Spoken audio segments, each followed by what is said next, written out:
Today's A Mediocre Time with Tom and Dan is brought to you by... Bringing those materials to your door. It's the at-home floor store. They're not Nazis. Hold on, wait, no, it was perfect. That's a selling point. I feel like that's a selling point. Okay, yeah, I see where you're going there, but I don't know. I'm no corporate executive, but I would scratch that part out. I would lean towards like, hey, just don't mention the Nazis. You know, I know. You're right. It's good. Nobody wants to deal with. Okay, take they two. might walk right in on just Nazis. Okay, all right. Just by saying Nazis is right. People are like, I'm flooring now. Okay, let me do it again. All right, cool. Bringing the materials to your door. That's the at-home. It's the at-home floor store. They've got hands. All right, I see what you did there. You went a little too generic, though. I went positive. As a customer, arms and hands and legs. I would assume they have hands. I mean, just because you were at Westgate River Ranch, there was a man that had one arm. One arm, really. Really had to the hardest working man I've ever seen. He had to dig a possum out from under a tent. He works harder in one day than I do a year. Oh yeah, he does. Oh man, he's working like a one-armed man at the ranch. I'm sorry. Yeah. I'm sorry. At-home floor store. Use them. Okay, you know what? That's the first time that you've ever out-jingled me. I like that. The at-home floor store. Use them. We said to Justin, he's like, you mumbled and you just don't know a bunch of garbage. Hands. Use them? Really? You didn't even tell anybody about anything we offer. Okay, here, let me do it. Because I've used them on every floor of my home. In fact, they did every square inch of my house. I had to have the floor replaced. Yep. And Justin and his team, they're amazing. Not only did they come in at the best price, but they got it done in less than a week. And I use that, I believe the manufacturer is Shaw, and it's a luxury vinyl plank. Yes. It is virtually indestructible. It's amazing. It looks like real wood in my home. I also got some carpet for the soft areas because I like that. Yep. And, man, they just did such an amazing job. And I didn't have to go anywhere. They brought the materials to our home.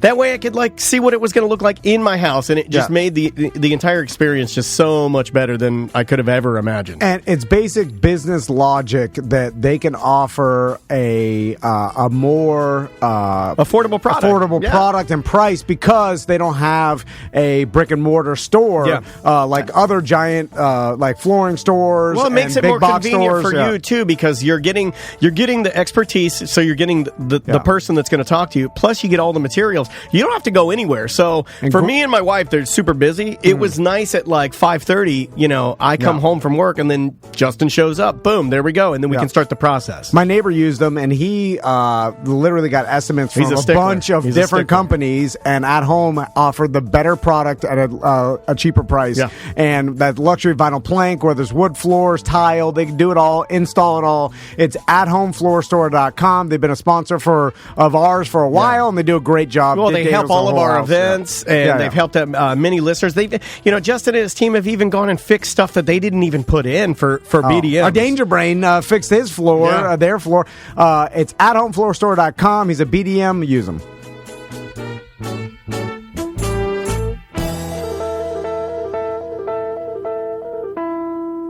What? No money? Here, suck a cock. Suck a cock? Yes, suck a cock. Live from the Streamline Mortgage Solutions studio, it's Orlando's own Tom and Dan. Whoopee! Hello, this is your Mediocre Time with Tom and Dan program. We hope that you will find our presentation precise, joke-heavy, and just right. Thanks.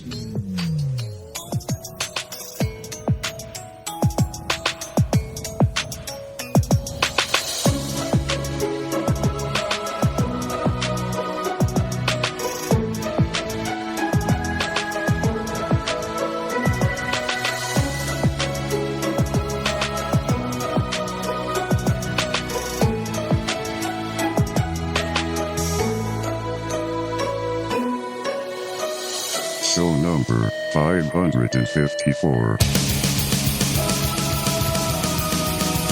I think we got it right that time. Welcome to A Mediocre Time with Tom and with Dan and with Travis and with Big Tim Murphy. It is show number 554. Yep. How's it going? What's up, buddy? How are you? We got our foot golf tournament tomorrow, and those of you who didn't bid and are not playing can still participate in the after party. It's going to be at Celery City right around 12:30. Yes. Everybody from the foot golf tournament is going there for the after party. The silent auction's happening. Everybody's going to enjoy some beers. That's where Gringos is serving lunch for the participants in the foot golf.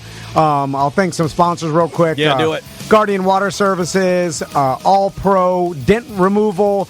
I need to talk to them. Our buddy Corey Brandt, Yep. He's a big sponsor. Good man. Good man. Thank you to All Pro Paintless Dent Removal. Also, the DeWitt Law Firm. They've covered the green fees for a couple of years now. So thanks to Mo DeWitt and DeWitt Law Firm. Celery City, Bart Merrick. He's a whole sponsor. Also, Streamline Mortgage Solutions paid for all the balls, so thank you to Streamline. We got White Claw, Vintage Paper Company. Yeah.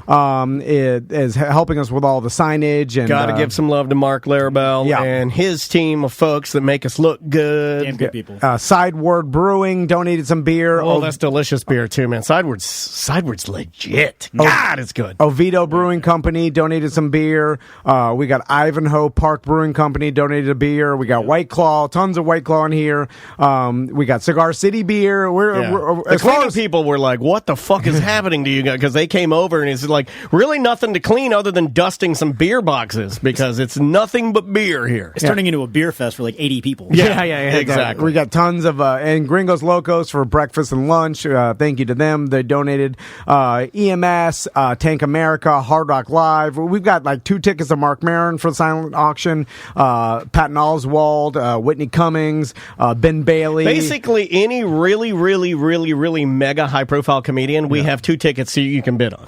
And we might even have some extra to give away. EMS, Mobile Detailing donated some stuff. JB Art.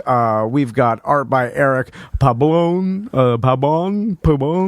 Eric Pabon. Yep. Pobby Pabom. And a bunch of other stuff. Eddie donated some art. So meet us tomorrow at Celery City if you want to.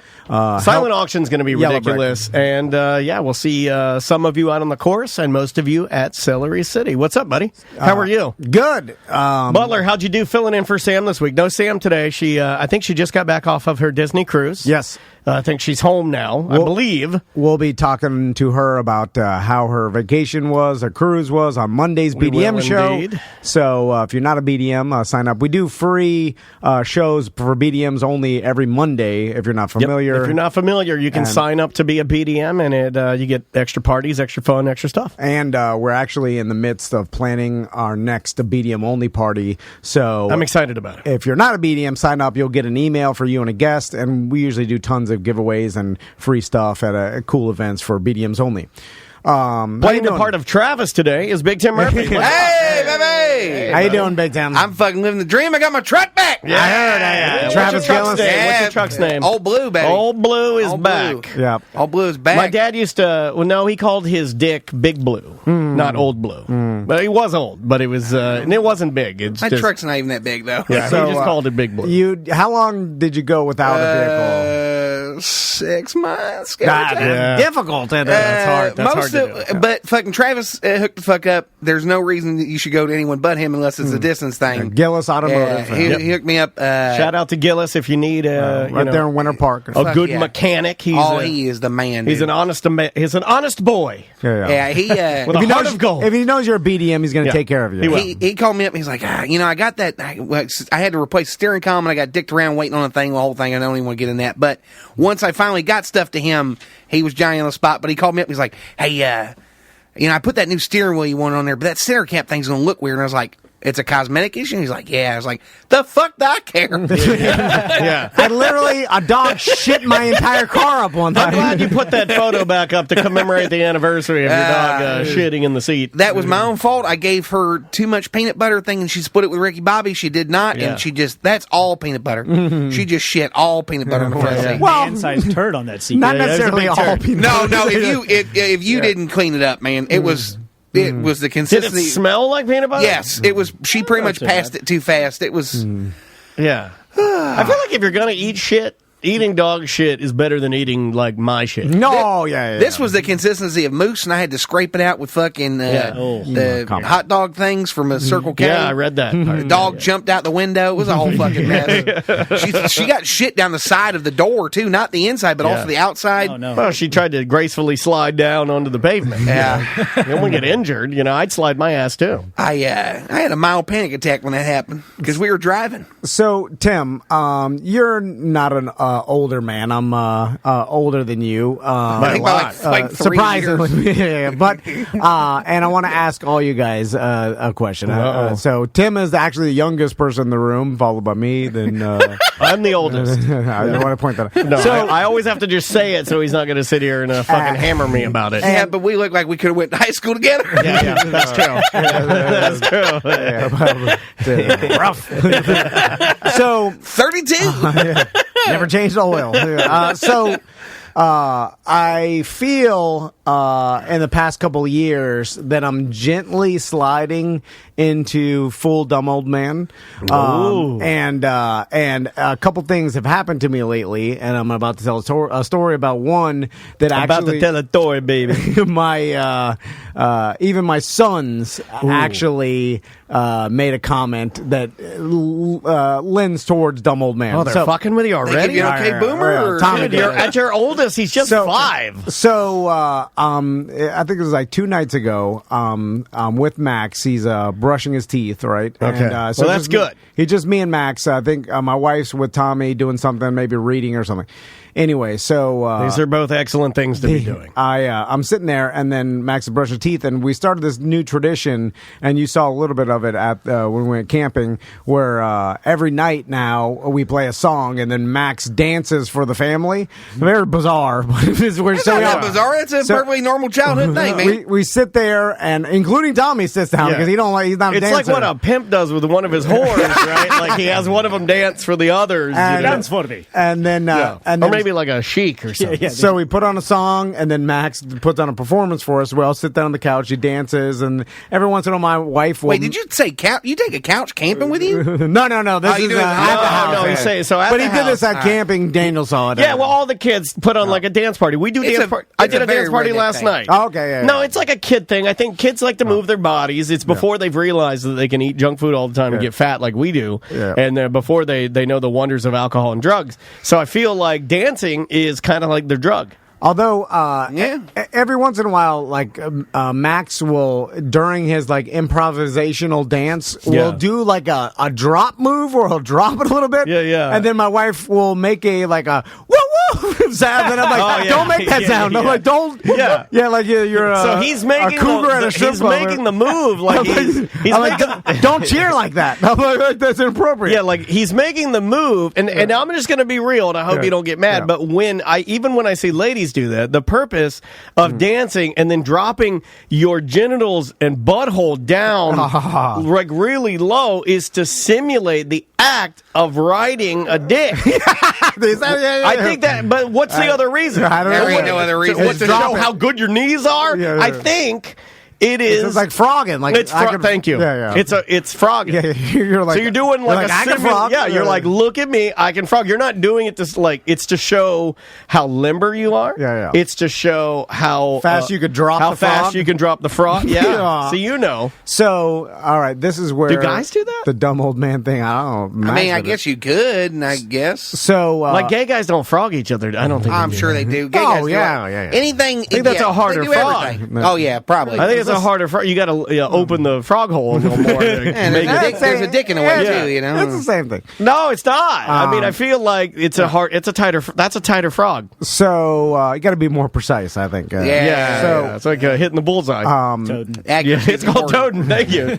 So I'm toading Poe. So Max is brushing his teeth, and I'm like, "Hey, what song do you want to dance What song to do you want to drop? What song do you want to frog to while you're brushing your teeth?" I'm like, maybe some Old Town Road. He likes all the kids like that. Old dumb old man. That's an old song now. And then he says, he he mumbles it, and like under his breath, he's like Roxanne. So I'm like.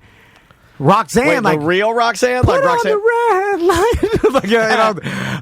And so, and then I'm like, oh, cool. So then, what I'm thinking of is like, Crystal must have been listening to the radio, driving the kids to school. It comes on, and then they are, she's singing it. They into Roxanne, So I'm like, put on the red light, and he's like, yeah. He says, yeah. I'm like, oh, cool. Listen to Roxanne. So he finishes to brush his teeth, and then we walk out, and I go to Alexa. And I'm like, hey, Alexa, play Roxanne by Sting, right? And it's not by Sting. What? By the police. I mean, police. So, man, fuck, we know which one's the famous one there. No, I know, but it was written by the police. Right, Stuart Copeland's the famous one. You know what? You know what? This Shut is up, nerd. probably the problem because you're already fucking it up. Yes. All right. So, I'm sorry. I didn't mean to dumb old man you too soon. No, it's a premature dumb old man. This is a double old man and double. So I said, play Roxanne by Sting. So Alexa's like, all right, Roxanne by Sting, and then it starts. And it's playing the Live Aid version of Roxanne. I think it was Sting playing at Live Aid. So, and it starts off like an acoustic, there's cheering in the background. Yeah. So, he's like, oh, you fucking cunt. Well, you all right? He's not fucking Clapton talking about keep Britain white. And so I'm like, and then Max is like, this isn't it. And then I'm like, I know, Max. I'm sorry. I don't know why. I'm like, play Roxanne. You know what? This is why, because I didn't say by police. I'm a fucking idiot. So I'm like, play Roxanne by Sting, like original. Like I'm screaming at it. And then it plays. Give me the goddamn original. And then it plays the Live Aid version again. It keeps going, and then Max is like getting frustrated. Right. And he's like, this isn't it. And I'm like, I know, Max. I don't know why this hunk of shit is playing. It's not playing to you. And then I'm like, play Roxanne, Sting, remastered original. Like I start saying, because sometimes there's specific verbiage to you have to say, play Frozen, the original motion picture soundtrack from Disney. Yeah, and if you don't phrase it correctly, I know. It'll play other shit. I do it all the time with May. You got to know exactly what the fuck to say. So Max is getting frustrated. He's like, Daddy, this isn't it. I'm like, I know. And then I'm like trying to explain to him copyright. I'm like, Alexa, play The Way by Hoobastank. God damn it. I'm like, Amazon must only have the rights to. Kind of like they don't have Garth Brooks on fucking Spotify. Yeah. It's all like. So I'm like, they must not have the rights to the original, only the Live Aid version. Play Kid Rock Photograph featuring Cheryl Crow. God damn it. So how are you supposed to brush your teeth? So I'm like explaining to him. He's like, fine, let my teeth fall out, Dad. I'm explaining to him copyright laws and shit. God, what are you doing? I'm like, they must not have the rights to the original. You're fucking me high with the neighbor kids explaining time continuums about Santa Claus. He's telling them they don't have the fucking copyright. All Max wants to do is frog. So then, what are you doing, man? So then I storm into Tommy's bedroom where my wife is like reading him a story right now. I know what you're thinking. I'm like, we want to do that. You're like, I need my smart one to help me. Go get my smart one. I'm like, put on your glasses. I'm like, we're about to do the goddamn dance party, and the stupid Alexa won't play Roxanne. Daddy needs help. Get in here. I'm like, why don't we? And then I start complaining about technology. I'm like, why do we even have this shit? And it won't play when I ask it to, and then it's listening to us. Like I start doing more dumb old man. Or do you do the move that I do, where you know it's listening to you? You're sort of like, you like that? You like that? Fuck you! Fuck you, Alexa! Go fuck yourself! You're like yelling out. If you can hear, come get me, God! Come get me, government! So Crystal starts laughing at me, and then Tommy starts laughing, and then Crystal's like, no. It's not Roxanne. It's not fun when you're not in on the joke. It's not Roxanne by the Police, you idiot. It's Roxanne, the hip-hop song that's new, apparently. And I'm like, what? And then she is by, like, something something Arizona zebra or something like that. Wait, what? That's the guy's Arizona name. zebra? It's something. Yeah. I knew exactly what it was. And you know what? The fact that I knew it exactly what it was makes me, just for a split second, not dumb old man. I know I am. It makes you worse because you're trying to be cool. No. He knows that I listen to the new music every single week. I have to. It's like it's a fucking thing in my brain. So, and then it's a good little tune. It's Arizona Zervas. No wonder why he's frogging. Yeah, it's a great frogging song. Yeah, man. Drop it like it's frog. Drop it like it's frog. I can see you getting some frog. So then Tommy's like, "You silly dad," you know, like silly which daddy. Is just a little kid version of calling me a dumb old man. And then your heart. And then I was like, well, this is how it happens. Like you start saying some dumb old man shit, and then eventually down the road, everything you say is dumb old man, like every single thing. And then I started diving deeper into it, and I'm like, you know what? I've been thinking a lot less people are dumb old men than I used to. Daniel can attest to this. When I was in my 20s, I used to call people dumb old man all the time. That's where we got the joke. Yeah, like it's honestly where we got it started. If we want to do the origin, because I know a lot of our listeners, they kind of pull the things that we say because we say them on repeat, and then they use them. And dumb old man has been kind of lingo for Tom and Dan, but that started as an actual dumb old man. I don't even think you were making a joke. You're like, that guy's a fucking dumb old man. Whatever. Like, everybody was. Everybody, and when I was in my early 20s, anybody we worked with, everybody over the age of Ross, 60, Jimmy, was a Jim dumb Phillips, your boss, everybody dumb old man. Yeah, when not wrong, but yeah, we'd get emails from the CEO of Clear Channel, be like dumb old man. Yeah. And now I've found myself saying it less, which is a sign. It's kind of like when your eyes are yellow, it's bad news.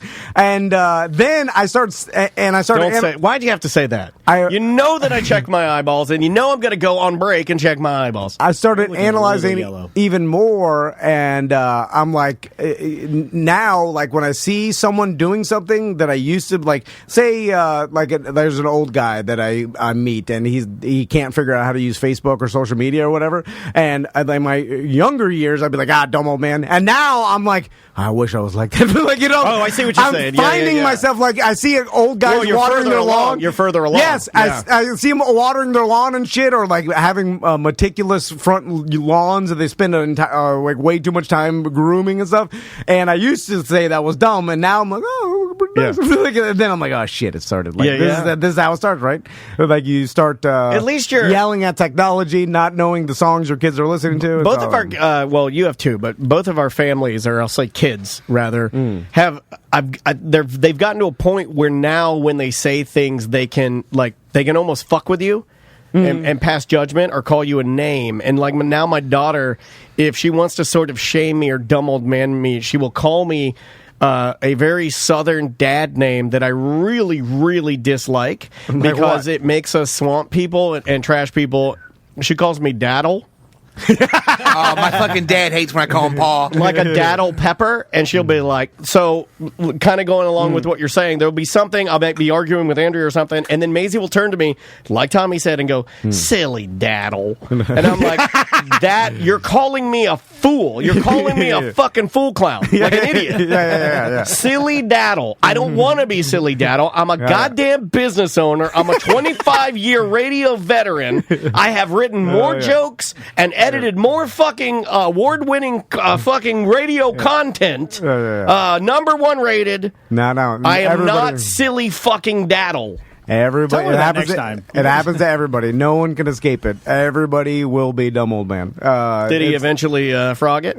Did you get the frog? Oh yeah. Once we started playing this, once you got Arizona Xylus or whatever, Arizona Zydeco, whatever it is. Oh, he loved it. That's good. So this was something I was telling Daniel about. I want to see if motherfucker. See, I shouldn't share shit. The Twitch chat room. They're making memes. Pretty soon, just made my face to say daddle underneath it. So. The last time I was down in Miami, I'm there sitting, talking to all my friends, and one of my friends starts telling this story, which I thought was hilarious. so he's telling the story about how he had to, like, he was at a place, and it was during a weekday or whatever. Okay. And then when he got home, he was really fucked up, like more than Like drunk, or like drunk and fucked up. And then he was telling all of this to all of friends. They're all my Miami friends, and he's telling this in front of the wives, and he's like, I think someone drugged my drink, and then he was like going to his wife and like, hey, tell everybody, like, I was acting completely out of the norm, like, you know, she's seen me drunk a million times. This was different. And then I'm like, yes. He's like, someone spiked my drink with something and drugged me. And then when I got home all fucked up, I couldn't barely walk. And then like I had to tell my wife. He's like telling his whole story, and everybody's like, oh, how the? And then I'm like, no. I'm like, wait a minute. So and then by the way, everybody else was like, oh, that sucks. That's crazy. They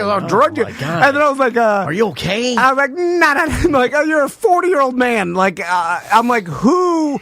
Like, now, I don't mean this, and I know it happens, and I know people get drugged all the time at nightclubs, and girls get drugged, and it's bad. Hold on a second. That's not what you were saying. Well, you were. I'm saying that him, my buddy, who's 40, didn't get drugged by anybody. 40-year-old men do not go to clubs and get drugged. It wasn't even a club; it was a bar, and like he got too fucked up, and Margaritaville, and had one too many, and then freaked out because he knew slur crazy, and then when he got home, he used the alibi, the excuse of someone must have drugged my drink in order to not get in trouble by his old lady. This is the same thing as me blaming the feds for me losing my brown shoes last night. I wake up, I got black shoes on, I can't find my brown shoes anywhere, I don't know what the fuck happened. So now, by the way, I said this, and I started accusing, I was like, no fucking way anybody drugged you. He's like, yeah. And then I was like, let's break this down. Like, what was this person's, like, what did he think was going to happen? What was the end result of this drugging? So he went to this bar. He obviously, like, they use Xanax now, right? I mean, or any all kinds of depressant. Well, what might have happened was it might have been a mistake, but it's probably he just didn't eat, and he's a pop old man. I know that. Yeah, but people do get drugged all the time. Though. I know, but he was like, "Oh yeah," but I think it was like they meant to drug the girl next to me, and they got me, and I was like, "No, no." I mean, that has happened. I've seen that happen.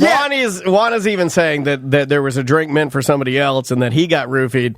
Not at all calling you a liar, but I just I would agree with Tom in that the more likely explanation is that you just drank way too much, and then you I mean, I could see where you might go in that direction. I could also see where it's attractive to go in that direction because it gives you the out of not having to tell your wife or friends that. I did give a guy some Benadryl once. He was puking about. I was like, or I gave him some Finnegan.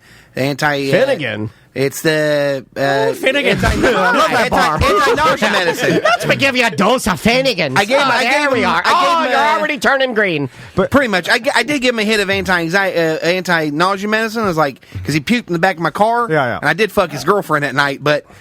So, I mean, it happens. That's terrible. He knew it. I didn't drug him. I said, hey, man, this will make you not puke. I didn't tell him. This will probably make you fall asleep. Take this fentanyl. Listen, take that. Listen, but the reaction, like even in the chat room, somebody already spelled it right. See, I'm saying it wrong. This is, even with Juan saying, this is how this has happened, and this is how that a ton of people now can use the excuse of getting drugged by accidentally getting too fucked up. I understand it happens. I'm just saying that what's the more likely thing that happened? My buddy went out on a weekday, got too fucked up, knew he was going to get in trouble by his wife, and when he got home claimed he was drugged, or that a guy just so happened to be drugging everybody or in the bar that night, and I'm assuming it doesn't happen every single night at every bar. I assume that it's a little less likely than that, right? I mean, it's every night at every bar someone drugging everybody. I just know we could get off of the drugging and not be talking about date rape and stuff. No. I'm talking about the people that like get too fucked up, like my buddy who's a 40-year-old man. Story. Now, if my buddy was a 19-year-old girl that like snuck into the club and was naive and then was like I was drugged, then I'm like way more likely to believe it. I'm like, oh yeah, yes, that makes sense. My 40-year-old buddy, I'm like, you got too fucked up and you wanted to have a cop-out. The Twitch chat's already saying, more likely is you weren't paying attention and you half heard the story, and that's the most likely answer. No, he's accurate on it. He came home and he was like, I got drugged. And he's like, my wife's never seen me this fucked up. I'm like, you drank too many fucking tequila. I was at a bottle club here in town. I had ended my shift at Club La Vila on Lee Road. There used to be one on Lee Road. We were going to walk across the street to Cyber Zone. That was the name of the place. It was a bottle club. I was outside in the parking lot kind of hanging with everybody. Like a couple of, for those of you that remember the rap rock or punk rock band, the Nature Kids, I was hanging out with some of those guys at the time and talking to them. And I don't remember this, but I was told later that I smoked some weed. And I had already imbibed. That'll get you. And I'd already been having some drinks. And then we walked over to Cyber Zone, and then I drank there. And then apparently I ended up on the air at Real Radio.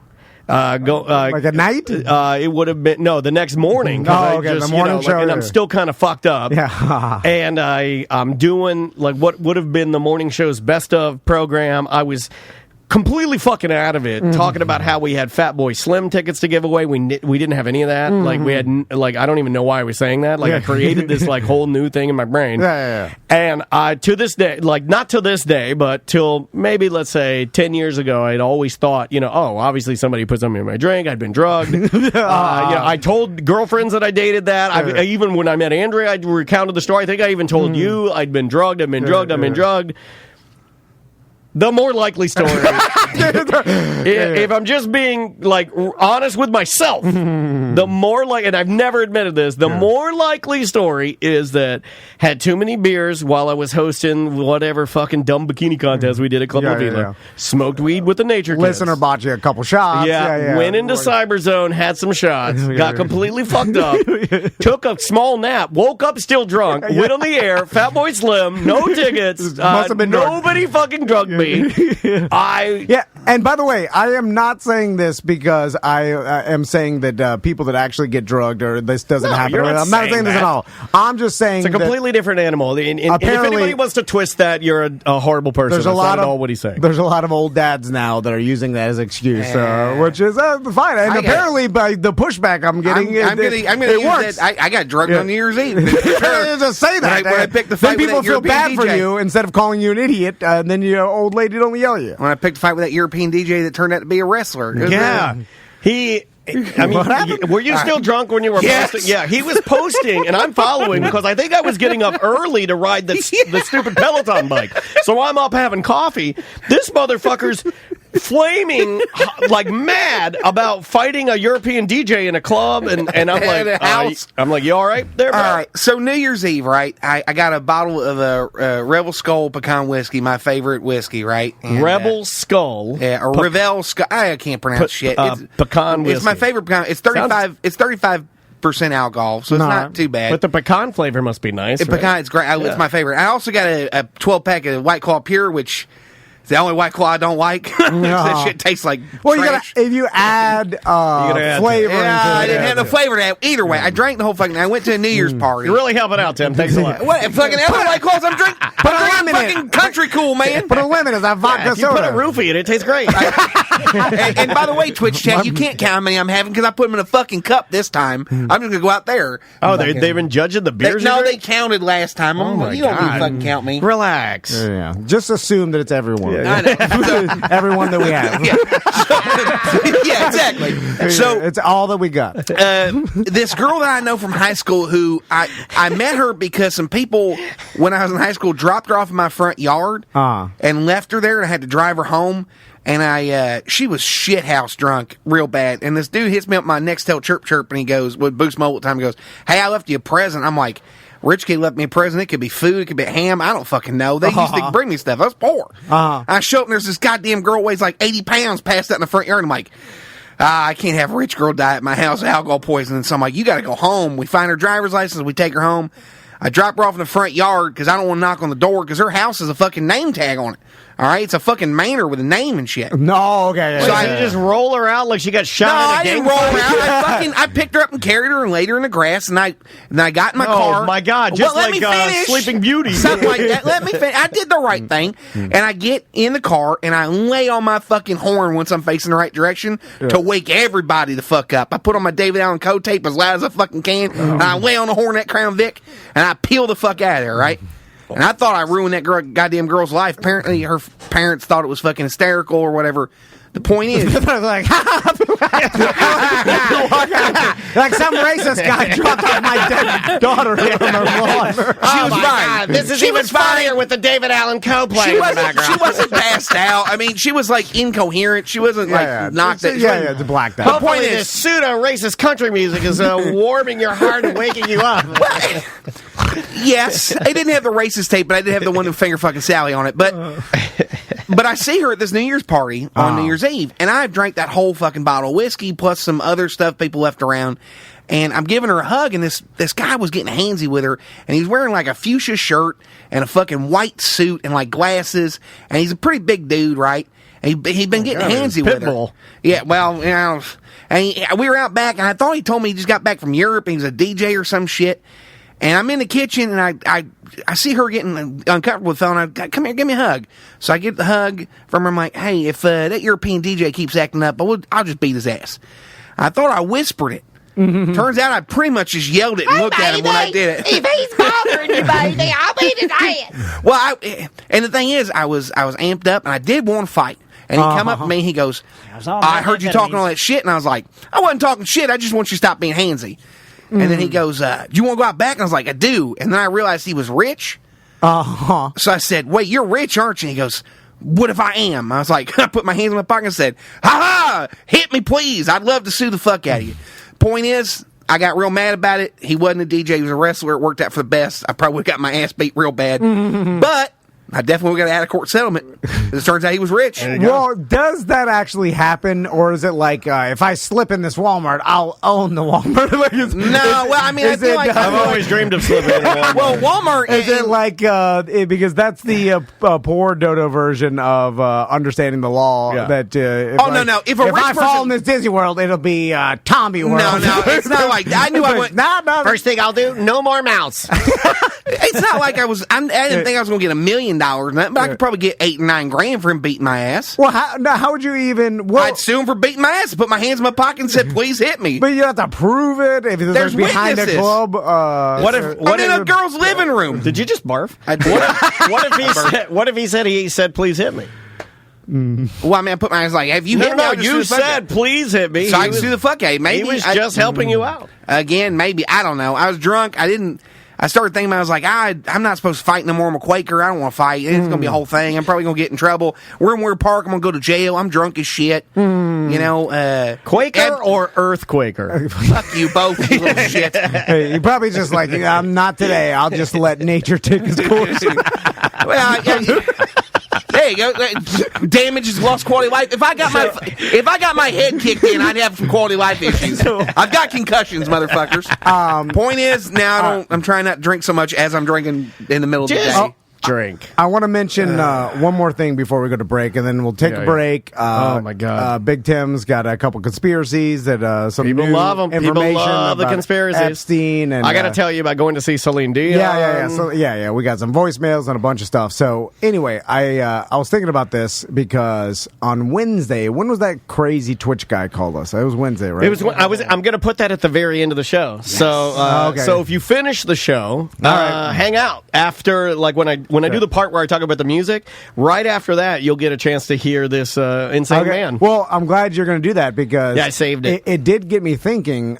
So, Tim, I don't know if you heard it, but we got this random guy that like wandered into our Twitch room on Wednesday when we were doing Twitch shows. He was so angry, and he started arguing with Juan, and then Daniel's like, "Well, call in, whatever." So they called in, and we started talking to him. We couldn't play it on the air because he was cursing crazy or whatever. But he called in. He was mad. Then he was doing the move where he's like, "Your dad fucked you in the ass." Like I'm like, what is this, middle school? He started calling us like the F word for gay. and all this kind of horrible stuff. And then I'm like, what are you sucking your boyfriend's cock? I'm like, yeah. So what if I was? Yeah. Probably good at it. I was sucking his boyfriend's cock too. I was double cocking it. Listen, it's 2020. We fucking whatever. Yeah, man, I'm sucking all the day. I reserve the right to suck and fuck what I want. I'm a freeborn American. Of course, but does anybody really get mad if someone's like, your dad fucked your ass? And I'm like, oh, it's like, what, I don't even get it. It's like, what, like, am I supposed to now? Like, oh, you got me good. Oh, you got me. I'm like, so anyway, he obviously. You called me the N-word. That really got me upset. Yeah, he's a crazy person. Anybody that knew me and my dad knew that he fucked me in the ass, and then I would fuck him in the ass. It was a mutual love. I mean, it's a family thing, man. It's a traditional. The Greeks did it. It wasn't one-sided. Are you better? Are you better than Socrates? Yes. You better than Socrates and Plato? It's like telling me a yo mama joke. I was like, all right. So anyway, what I found interesting is that doesn't happen to us that much anymore, where we get like a non-listener, and I'll explain. And I've said this before a little bit, but like the wandering rando just doesn't the wandering happen rando, anymore. and it's rare for us to get like a non-listener to listen to the show and then call in or to like contribute or to even see on the chat room or email us or whatever.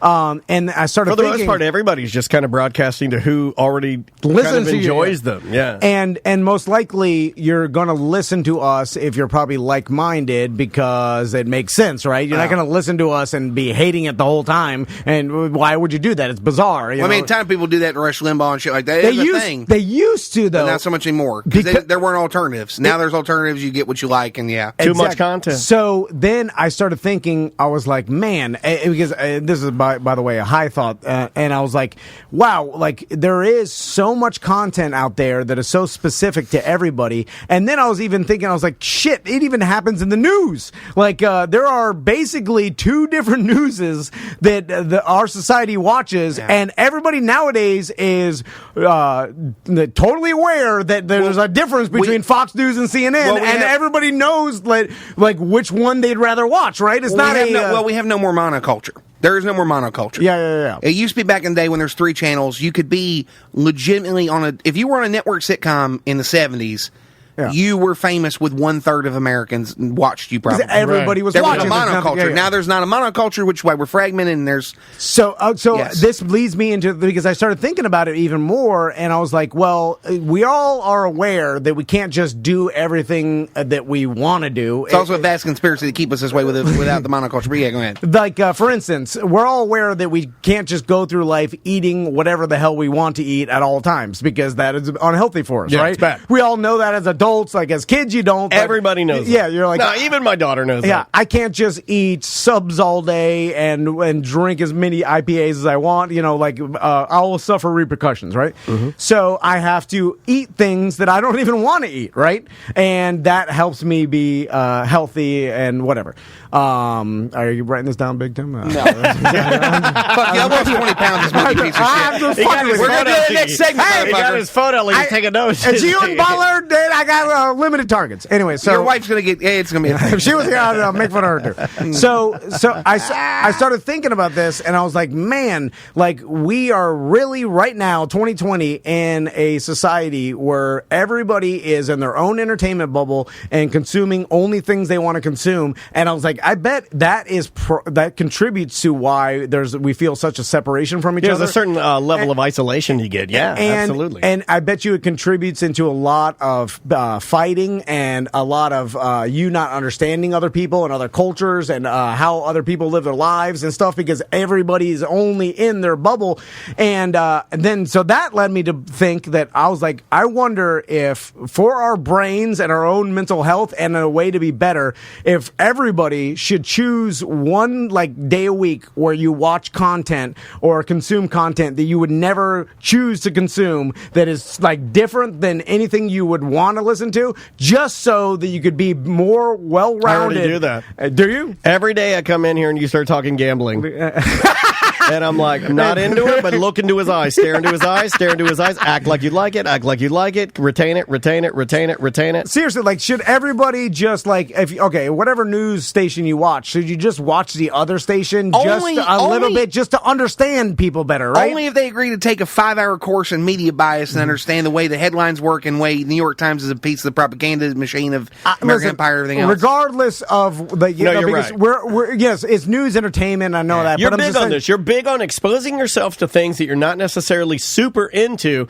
Well-rounded, because you start getting into this bubble where you're like, okay, I'm only consuming these things, and now I'm way further away from my neighbor than I used to be. Right, even it's just as dangerous as blocking people on social media for having opinions that are different than yours. It's like you're not exposing yourself to the opposite side, which if you can do that enough, then you end up living like those people in the village where your reality is only what it is. Can I interject for a completely serious moment for a second? Totally, please. I don't know if this is right or wrong. Well, with the opposing viewpoint thing, as far as blocking them and all, and we've got kind of to a point now. There are some people who just cannot be reached. You can block argumentative people. I block the fuck. I block. But just blocking somebody for because there are plenty of people that I know that are diehard opposed to the way I live my life. It's for the fence sitters, but they're nice. It's for the people reading it. You know what I mean? Like they're not attacking me, so I'm not going to block you. Yeah, what You're they just a different human. believe and what they think is different than you, but it's not a bad thing. Yeah, you know, true. Like, obviously, if you're racist or you're bigot or you're homophobe, or if you're just attacking me, then or I'll being just be like, shitty. all right, you're an idiot. Get out of here. But I'm not even talking about politics. I'm talking about anything. Like, watch a show that you're not into. Like, watch shit that you would never be into, just to at least expose yourself to something else. Like, let me give you a good example. Because we're getting too bubbly. I'm not into The Crown. Okay? But you've heard me multiple times on this show say that show is fucking amazing. I power through it because my wife fucking loves it, and it's really good. You know what I mean? Like, I'll get about 20 minutes into an episode, and I'll be like, well, I can't fucking abandon this now. It's really good. You know what I mean? But it's not something that I would choose. You know what I'm going to choose. QVC. I'm going to watch videos of guys making knives on YouTube. America's Funniest Home Videos. I watch a Russian puppet explain potential wars all the time. I would watch that. Big Golf Battlegrounds is fucking great. All right. Link me, bro. I will. And the news thing really, that's like, it dawned on me. I was like, man, we are real fucked because now there are people watching news, but only the news that is presented to them the way they want to. Can I tell you with their personal inflection that they want. This is not new, Tom. I know it's not new. I know. It's human nature. It's confirmation bias. It is a thing. But we have to acknowledge that it's happening and fight against it. We do. But it only can happen because here's the thing. All the companies that provide entertainment and everything like that, they're all in it for the money. I mean, everybody's providing entertainment to sell advertising or whatever. It's a business, right? So they're going to continue to do what they do, but the people themselves have to acknowledge, like, oh shit, I shouldn't be putting myself into such a bubble. I need to experience. Let's do an experiment then. Other people, like, let's do an experiment.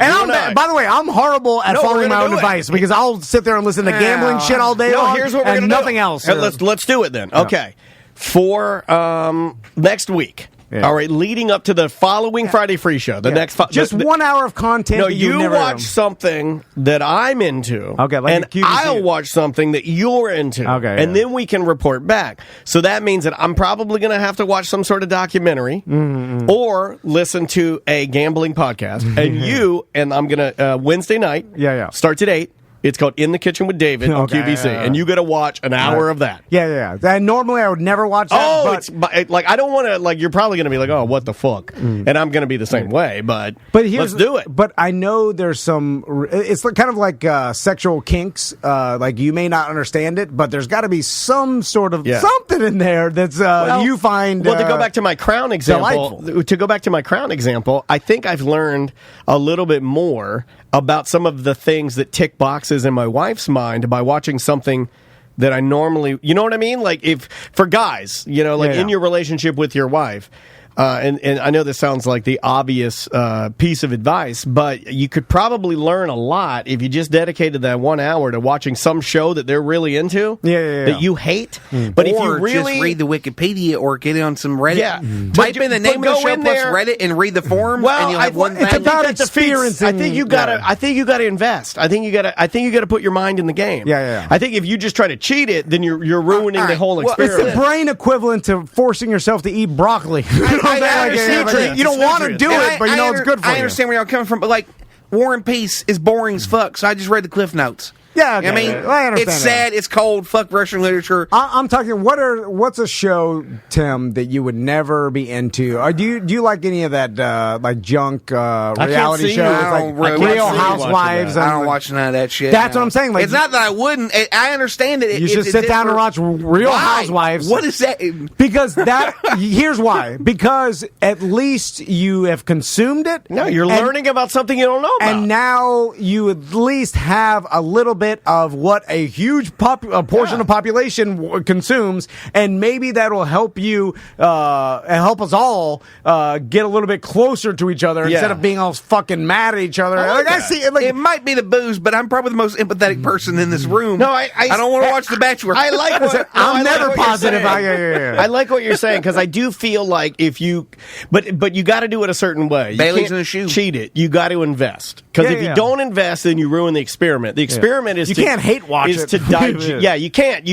And that's going to be the most difficult thing that you have to deal with in this type of experiment, is the fact that your mind has to be open. Yeah. You know, everybody talks about, like, just go into it with an open mind. I mean, that's basically what you're going to have to do to get out of this what you need to get out of it. Because every piece of entertainment probably has something that you can, get some sort of a levity from or enjoyment from. You know what I'm saying? Like, everything has it. So at least a little bit, or at least if you watched it and you tried to understand. Like, for instance, I've been talking shit about like Ryan's World, and you are so close to understanding that if everyone's just a little bit more empathetic, the world will be nicer. And this is the pathway for it, and I'm fucking on board, baby. Well, I'm gonna watch one season of The Bachelor before I come back on next time. I talked to a lot of shit, and I mean, it's not bad. I tell my wife how much garbage the Ryan's World on YouTube. Which one is this now? Is that it's the a kid show, unboxing thing? Yeah, but now it's a hunk of shit. It's turned into, like, now they got a huge production company behind it, so it's kind of turned now into it's like Double Dare. Yeah, it's like a show with a set and stuff. But anyway,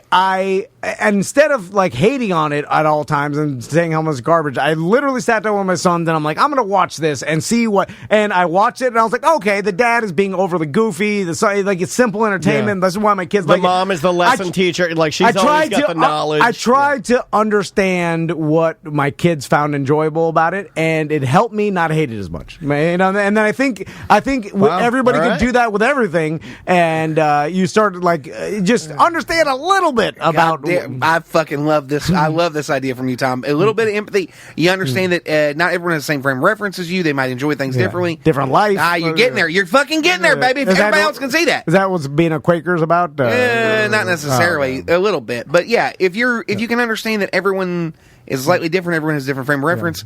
Not everyone will be as knowledgeable about you about everything. Not everyone knows not everyone feels or sees the same way as you do. And not everybody's experience is the same as yours. But we're all humans, and we're probably a lot more alike than everybody wants to admit. You know what I'm saying? Like, if two people that were on the opposite ends of even like the political spectrum, right? Like, that just hate each other from the basis of their beliefs or whatever. I bet you, if regardless of politics, if you cut that part out, they can hang out with each other and have a dinner together and be fine, because they're both humans. They've had a similar, at least, life experience. You eat food 3 times. Now you're seeing the vast conspiracy to make people divisive and separated, because if we all organize, they can't stop us. Area 51! Stars! Well, I mean, MLK killing us. MLK got shot a couple weeks after he started the Poor People's Campaign, where he started wanting to unite poor and black white people. So, I mean, I almost got fired at Clear Channel one time by I started to tell everybody on air that we should just start a union. I didn't realize how bad. I'm not even shitting you. I am so surprised you did not get shit canned instantly. I'm not even shitting you. During my 1 minute of comedy, I was just like, I'm gonna fucking tell everybody we should unite as a union, and because I was talking about not getting paid, and I'm like, hey, there's a bunch of us that don't get paid. Let's all unite together. Can't stop. After that one, I literally got an email, and then people were like, don't talk. I don't think I knew that. Yeah, dude. And I don't think it was more serious than I like you probably got the email and probably said, "Oh, it's tongue in cheek," but it wasn't tongue in cheek. No, because the email sound. I didn't know that. Yeah. Oh, that's didn't. fucking terrible. They're like, don't talk about it. I didn't know that. Oh yeah. Y'all know I learned something. I've worked with this motherfucker for 15 years. I didn't know that. That's fuck. If I didn't know that, that's fucking joking. I don't know what. He wasn't a fucking communist. Where the fuck Jay dropped the bass? You fucking weirdos. Whatever. You don't know what the fuck you're talking. It's fine. I don't know what's happening. I'm want to getting take a break? mad. It's fine. Yeah. We need to take a break. Tim's getting spicy. He's talking about some conspiracy. He's ramping up his conspiracies. Let's take a quick break. We'll come back. We'll do the shot. We've got voicemails to do. I need to tell you about Celine Dion. I think we've got some conspiracy theories to go through. Butler and I got a nice laugh from your wife, who always embarrasses you. But speaking of my wife, she almost killed Butler in my garage the other day. We'll talk about that. Probably deserved it. Oh my God, she was shooting at you. The name of the band is Band-Aid Brigade. This is like new yacht rock almost. The name of the song is Travel Light off of their I'm Separate album. We'll be right back with more A Mediocre Time with Tom and Dan. 1-844-TOMNDAN if you'd like to call. Did it. Yeah, we'll be right back.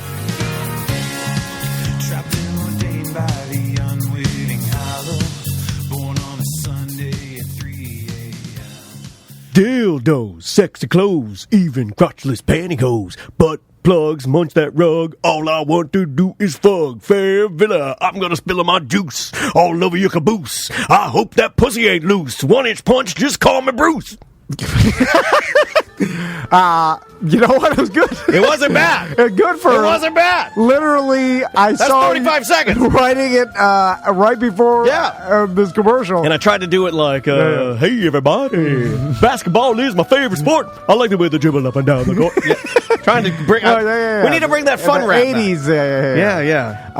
That's a rap I can understand. There was a stretch, though, when I said, all I want to do is fug. That's a stretch. I'm a little bit embarrassed with that one. I saw your eyes. You cut eyes at me. You're like, fug? Really, fug? It's Fair Villa. You guys have heard them on our show multiple times. It's so fun when Deborah and Jackie come in. And hey, we get to be part of something that, like, I've wanted to do this, and they're doing their F Awards. Yeah, February 6th. At the Megastore on OBT, and you and I get to be presenters. Yeah, we're presenting an award. Awesome. We'll tell you more about it. I'm sure they're going to come in right before on ACT and talk about it. Cool. But if you want to come down to the awards, they usually have drinks and prizes and giveaways and parties. And they constantly do tons of that. Even like their Fairville University, they're giving like sex education classes. They bring in experts that are like bloggers and podcasters. And there's usually some beers, some margaritas, some martinis. They do it up classy. They do it up right. Yeah. And if you've never been to the OBT location, the Megastore, it's really, really upscale, really, really nice. And it makes like a kind of an unconventional fun date night. Yeah, and even like you guys know me and how awkward I am. And there's nothing awkward about the Fairville Megastore. Like, because it's not, I mean, they have sections of the store where they have it all. Like, how crazy you want to get. Yeah. And then they have like lotions and books and like scented oils and like, simple stuff, lingerie.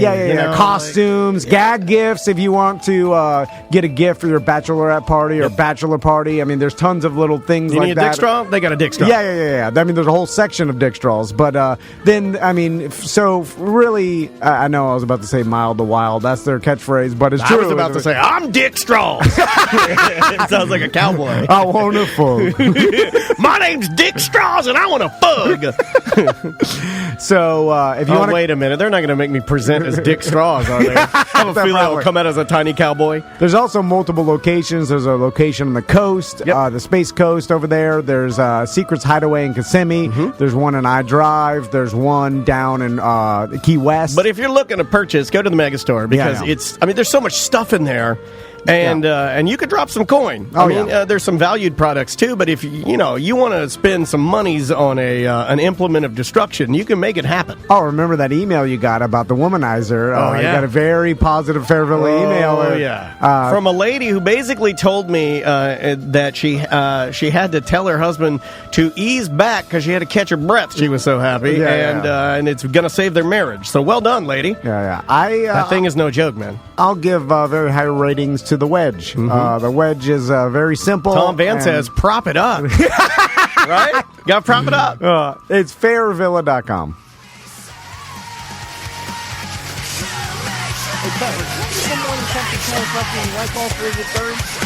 Can I get one more White Claw before we get third? That is... we're started. Yeah, you guys... almost like we don't even know we have fucking microphones on. Welcome back to A Mediocre Time with Tom and Dan. I am Dan. Tom. Samantha not here on a cruise. Big Tim Murphy is here. You heard him. He would like a White Claw Butler. Can you make that happen? I didn't know they could hear it. I said mics are hot. Hot means on in the it's on radio business. I'm going to get up and get two more. Yeah, please do. Please do, because we got stuff to plug. You picked the perfect time to do it, man. Make yourself at home. But welcome back to Mediocre Time with Tom and Dan. I'm Dan. I'm Tom. Let's. I'll plug it during the shot. Okay. Butler, do you want music for this, or we haven't even really discovered or decided rather what we want to do. By the way, I'll put this out there. If anybody knows any a liquor sponsor, liquor sponsor, rep, distillery, rep, we'd love to partner up with the liquor company. Please get Backwoods Pecan Whiskey, my favorite. Somebody get them. Their social media is real bad. We can fix that. The only stipulation we have, because there's been some people that's reached out, but they have private distilleries, and the distribution isn't that big. It's too limited. We need a broader. When we promote a particular liquor, we tell people to buy it. If you can't buy it only in a couple stores, then everybody gets mad. And you're gonna waste your money on sponsors. And let's tell you a story. Rebecca Creek worked, and I think the listeners still like both versions. The Texas Ranger, Texas Ranger, the beginning. That was kind of the beginner's whiskey, and then you had the regular Rebecca Creek, and I know a lot of people like it. It was just very hard to find. Especially Texas Ranger, very hard to find. Yeah, but fucking Backwoods Pecan Whiskey is so goddamn hard to find. It's my favorite, but it's so hard to find. Yeah, that was probably not going to work then. But even Rebecca Creek is still working because they're in Walmarts and they're moving into ABCs. But then the rep moved companies, and then the only contact we had was from Texas, and then it's hard because they're like, "Who are you?" You can't explain, because how the fuck do you explain this weird shit? You could. We built a relationship with this person. Now they're not there. Right. So. Let's go. Hold on. Let me give him his reverb. I want to make sure that I do this correctly for you. There you go. Try that. All right. I'll drink the whiskey, you drink the wine. Foot golf is tomorrow. My balls are just fine. So cheers to the sponsors. They are the best. I'm about to fuck this up, so I'll mumble the rest. Rock and roll 90210. All right. Cheers, friend. Right. Cheers to poverty. So, what are we drinking? I'm not sure. That was a Tullamore. I like my balls are just fine. Well done. So I will plug Hullabaloo. It's a festival happening. The goddamn robot now have a White Claw count for me. The Hullabaloo Festival, Saturday, January 25th. Daniel and I are going to host it.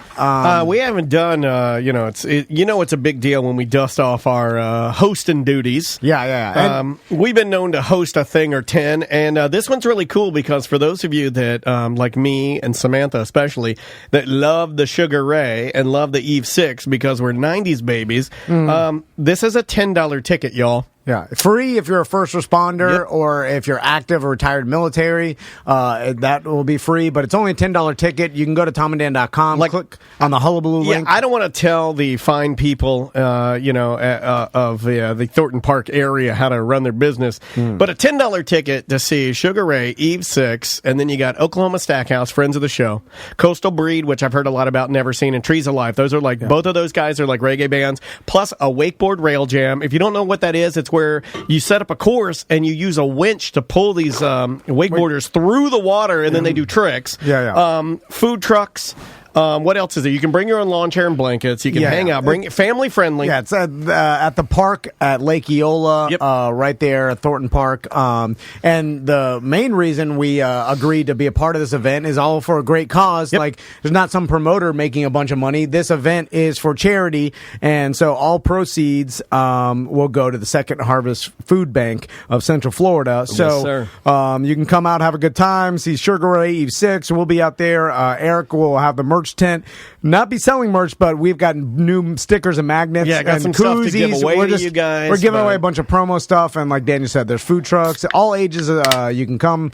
Also, it's gonna be awesome, man. Like I'm really excited, and like, you know what? Dude, the VIP, you get your own bathrooms. You get four drinks. You get a corksicle. How much is the VIP? Like $75. $75, but you get 4 drinks. You get a corksicle tumbler. Yeah. Which there, that's $25 to $40 right there. Then you get 4 drinks, which I don't know what. Again, I don't want to tell them how to run their business, but 4 drinks is a lot. We do VIP. We usually give you like 1 or 2. Yeah. 4 is also, listen, having your own bathrooms, if in a festival environment. I'm taking $50 shits. Yeah.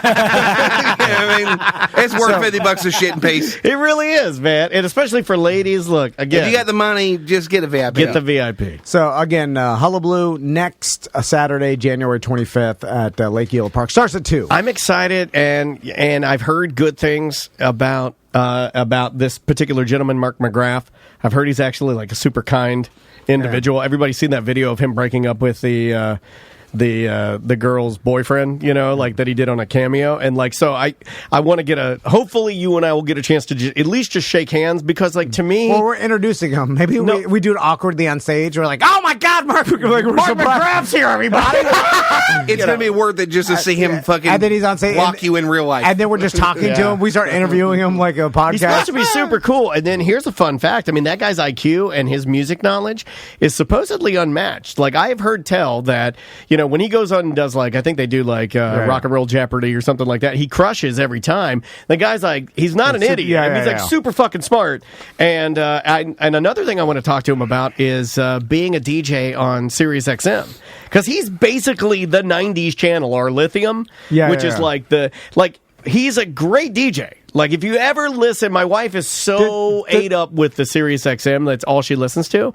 And he does, like, on the 90s channel, it's basically Mark McGrath hosts the 90s channel. Does he do it like a music DJ, like a traditional not corny radio? At all. No. What he does is he shares fun facts about, like, oh, we were on tour with these guys, or I know this guy, or because he knows all those guys. Yeah. Like, he's rock and roll fucking royalty as far as I'm concerned, because like, I don't think you get any higher than how many singles have they had that. Now again, you can hate on the music all you want to. If it's not your thing, it's not your thing. Isn't Sugar Ray though it's a harder core band, right? They were kind of like No Doubt almost. Like they went from a punk to a they were, but then as you get older and as you find your niche, and he realized that he could do a fun California beach song and get that paper. And they were good at it. Like, it wasn't a shit song, so they're like, why don't we just do this? I like that. I'll do a 2.5 Men reboot tomorrow. I don't give a fuck. Dude, I would watch the fuck out of that. I do like it when... But it's just you. Yeah, it's just me. It's right? 2.5 Men. Tell me if you think this is true. So, because I feel like there's a fine balance. Like, obviously, Mark McGrath, an artist, a talented musician, but when he realized what the people wanted from him, he pivot. They have always been open about that. Like 5 years ago or 8 years ago, they put out an album called Music for Cougars. They know what they are. Yes. And they write it out. And I have nothing but fucking heaps of respect for Now that I know they put out Music for Cougars, I love me some Cougars, baby. It's not a bad album either, man. Like, it's not bad. Well, think about this. So he was cognizant enough to that one shot fucked me up to realize. By the way, I gotta start eating more. I had we need to get into that because I've been eating way less. He had one bite of a pinwheel, did a shot, now he's fucked up great. You know what? I'm eating too little at this point. I've had more calories because than I'm real White Claw. fucked up. Are you still losing weight? Yeah. I had a goal, like I was 178 yesterday, and then I want to get down to 170.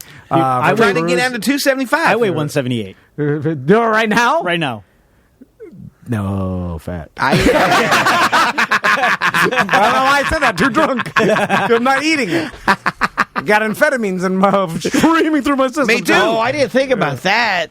It'll make you not want to eat. So, how does it feel to be on Adderall and whiskey? Is that good? Fucking amazing. That's crazy on right Fridays. now. That's why lately I've been trying to eat a sub because and I'm also drinking very low octane anything. But I have this. I've convinced myself that I need to have a couple of beers to do the show because we always have. Yeah. So, but like then I embarrassed myself like weeks ago, like before the holidays, and I'm like, I'm like I don't want to get all drunk. Yeah, well, usually the one shot doesn't affect me as much, but now it's streaming through. Like, I feel like I'm riding a cloud. Where am I? You ain't alone, friend. You ain't alone. I have no idea what I was even saying. We were talking about Mark McGrath. So being an artist. So he was like able to put the business in front of his own art almost, or at least change or pivot his own art towards something that was more financially I bet he didn't pay his advantageous. But some artists though will never change for anybody and will stick to it forever. But I feel like those artists are probably going to be better, like produce better art, but worse at business and can be detrimental to their own success because they're not willing to ever change for anybody because they take their art so seriously, which is fine.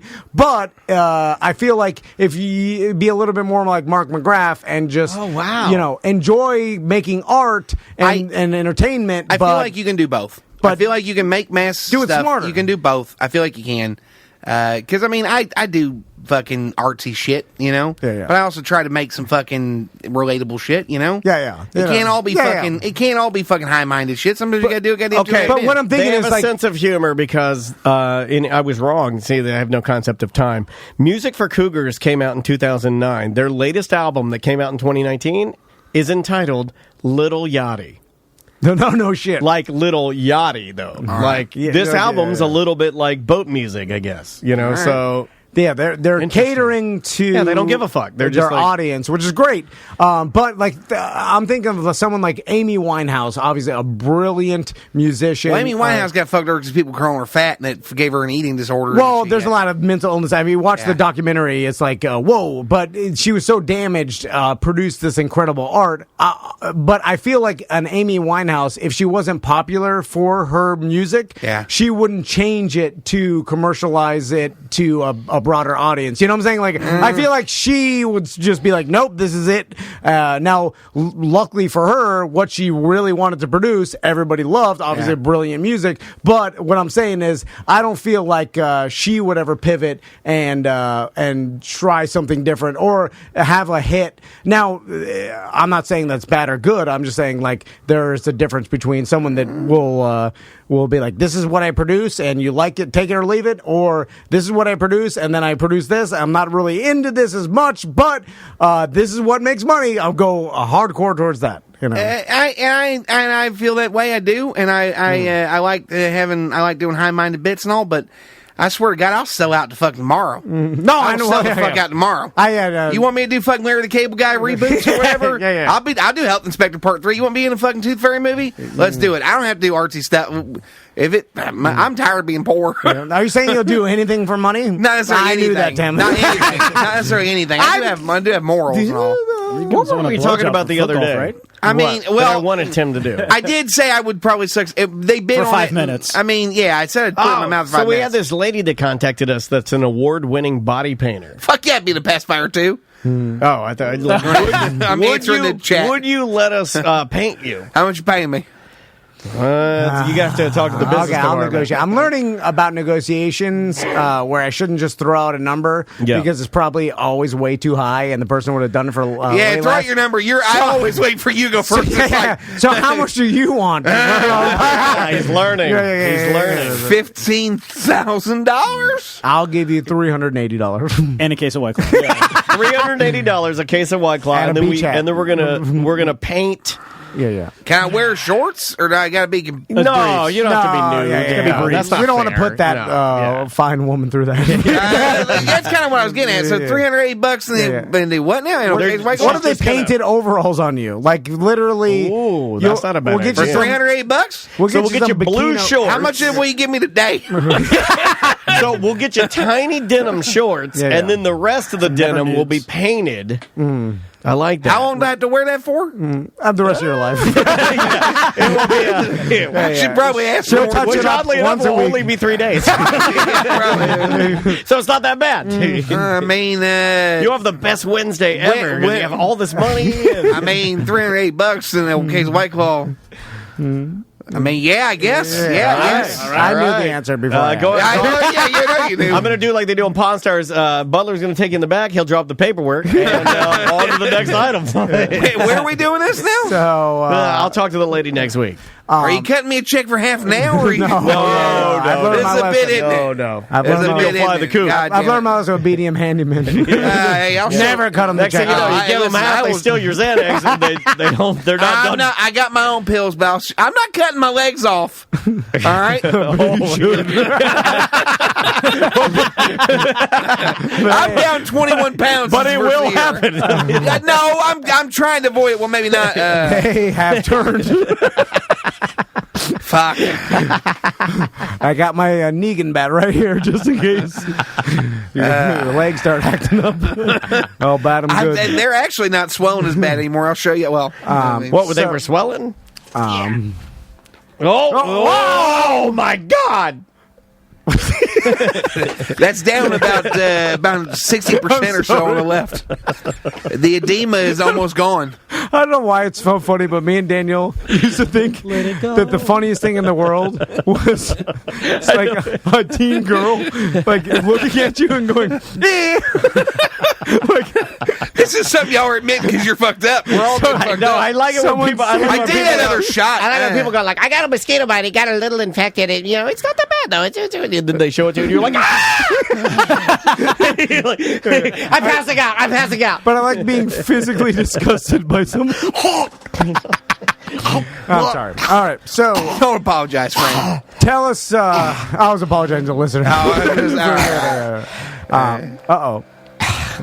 So Celine back Dion. of her feet and back There's a drone. There's a drone over us. I can hear it. Oh, speaking of drones, you saw that at Celine Dion. Yeah. Hey, Celine Dion does this thing now, where when she sings the Titanic song, she has 1,000 drones descend from the ceiling. 1,000 or just a few? And then it's a lot. It's a lot. And then they swirl around her, and then they light up in multiple colors, like a light tornado. Yeah, like a light tornado. And then she commands them with her hands, and it's the fucking greatest thing I've ever seen in my life. So I saw Celine Dion on Wednesday night in Tampa.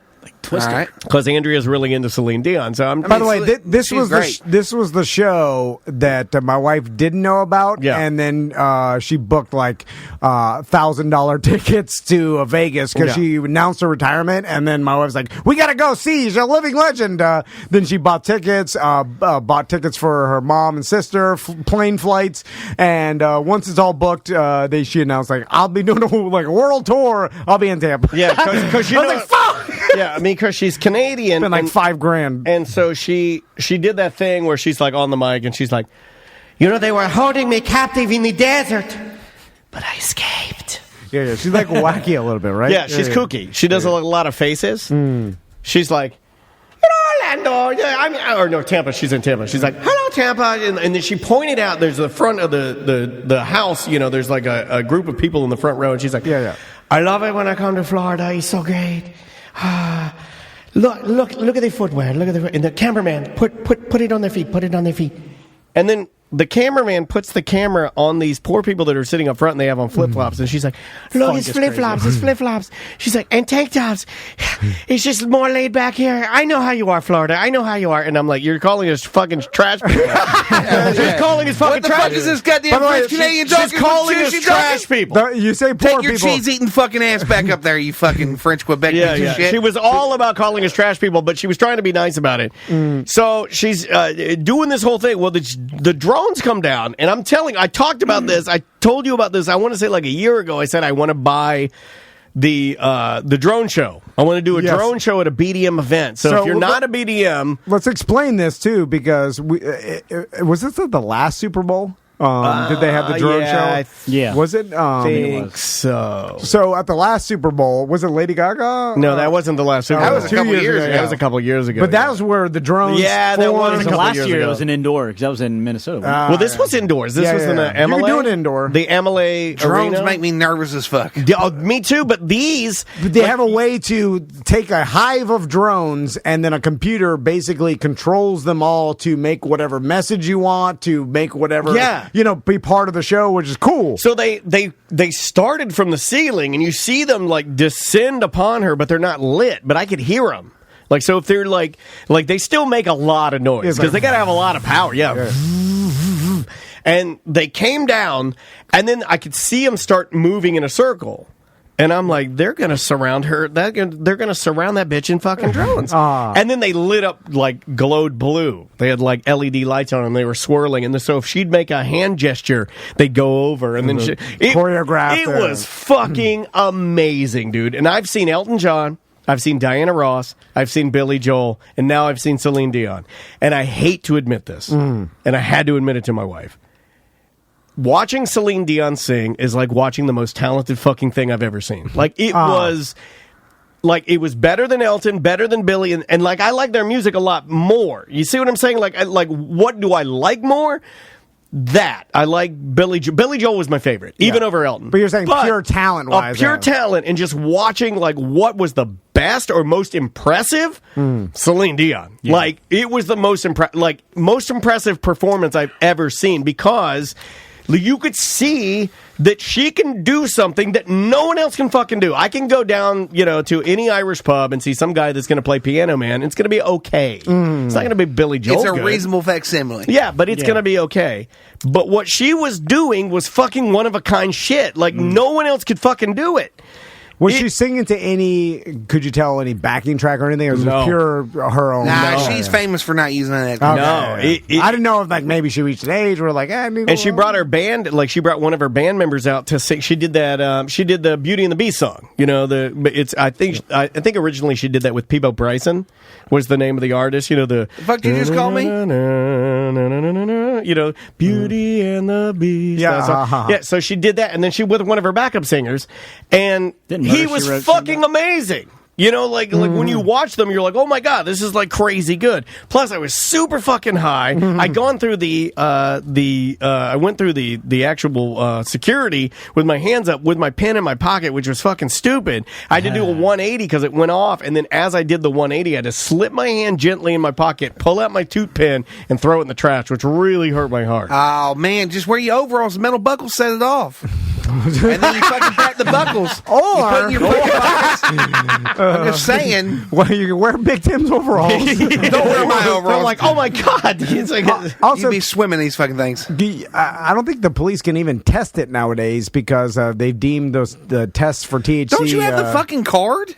I do, but I was so concerned about like slowing. This is my wife's this is like bucket list for her. I understand. And I didn't want to be detained. I mean, again, for all the shit both of you get, you're both pretty good husbands. Well, of course you want to give it shit. Like I told Butler, it would have sorted itself out. We'll work on that later on. It would have sorted itself out. Like, even if I'd gotten detained, they would have said, oh, you got a card. Oh, he's not inebriated. Oh, you're fine. You can beat the rap, you can't beat the ride. You shouldn't be doing this. Yeah. You can't bring it here. Yeah, you shouldn't be having this here. But you just say it's a cigarette. It would just slow. It's the old beating the rap, but you can't beat the ride. You'll get out of it in court, but you're going to jail. You're going to get, It would just slow Andrea's whole night down. Probably fucking ruin it. So, better to just get rid of it and go in. So, anyway, that's what I did. But I hate to report it, but yeah, that was probably the most talented. It was like watching a talent alien perform. Well, I bet you, speaking of like performance-wise, like she has been performing in Vegas. Like, is it a nightly show in Vegas? Like it was. Yeah. Like what? It's probably 5 days a week or something. Yeah. So 5 days a week for how many years? Like a long time. You get it down pat pretty goddamn good. And I think this is sort of just an updated variation because all the cut screens, all the videos they have, the drones, all that.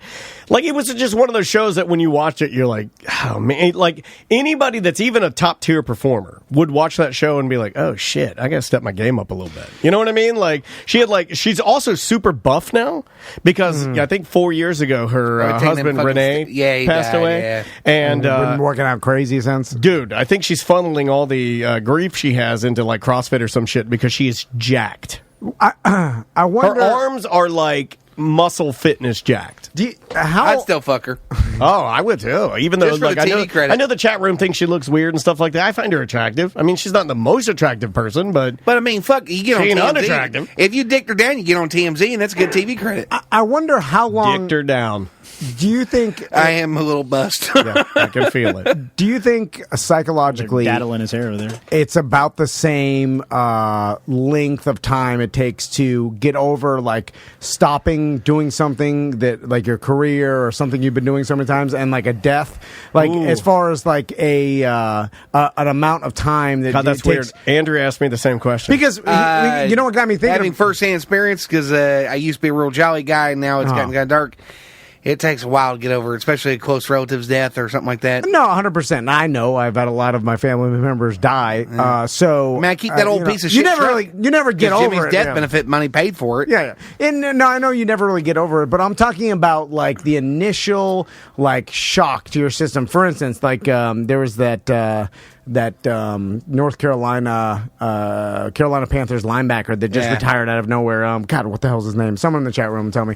But that guy, it was a surprise. What's his name? He's a Pro Bowler. Starts with a K. But anyway, he was a linebacker. Tom Peterson, they said. No, that's not him. All right, then different but person. it's a Carolina Panthers linebacker who retired. It was big news because no one saw He's it coming. going out early. That seems to be like a trend now with a lot of NFL players. And Kuechly. So he told you, K. And you watch this video of him announcing his retirement. He's like fighting back tears and stuff. And he's just like, I still want to play, but it's just the right decision for me. And obviously, Celine Dion, like she's been doing this for a long time. She's announced her retirement. Like so, after this, I assume. I mean, you could always go back. I think she's 54, 53, something like that. Is she really only that old? I thought she was older. I thought you put a wig on. I got scared. I said, you got I thought you put a wig on. Hold on, let me put the camera on. That scared the fuck out of me. I turned to the left, and I'm like, So she is eventually her last show. Pippi Big Stockings. My God, Bummer, you ain't even talking. Give me a fucking White Claw. No, it's happening right now. Pippi diabetes leggings. My God, I'm working on it. We gotta get that it's segment like in a minute. I've never had a carrot top. Like, y'all ought to watch this on Twitch. You're listening to it. You gotta see this. I'm fucked up. It's fine. I've never had a carrot top. so easy. I'm so gonna get a White Claw. Go get a White Claw. It does make me so happy. Anyway, so Celine Dion's going to eventually do her last show, and then that's going to be it. Like, so, well, that's it. And so this guy played his last game, and like everybody has to deal with like retirement or stopping doing something you love and whatever. Like, how quickly can you get over it? Like, for instance, here's what she did. If you stop like broadcasting at any point, like podcasting, but you've been doing it for so long.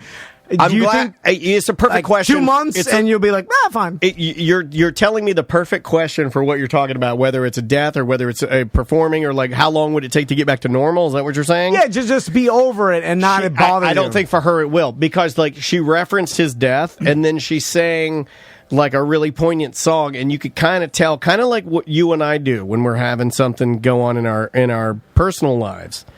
If we can bring it here and we can use it in a way where it's not going to make things worse, it will almost always make it better, right? Yeah. It almost made me feel like it's an impossibility for her to stop.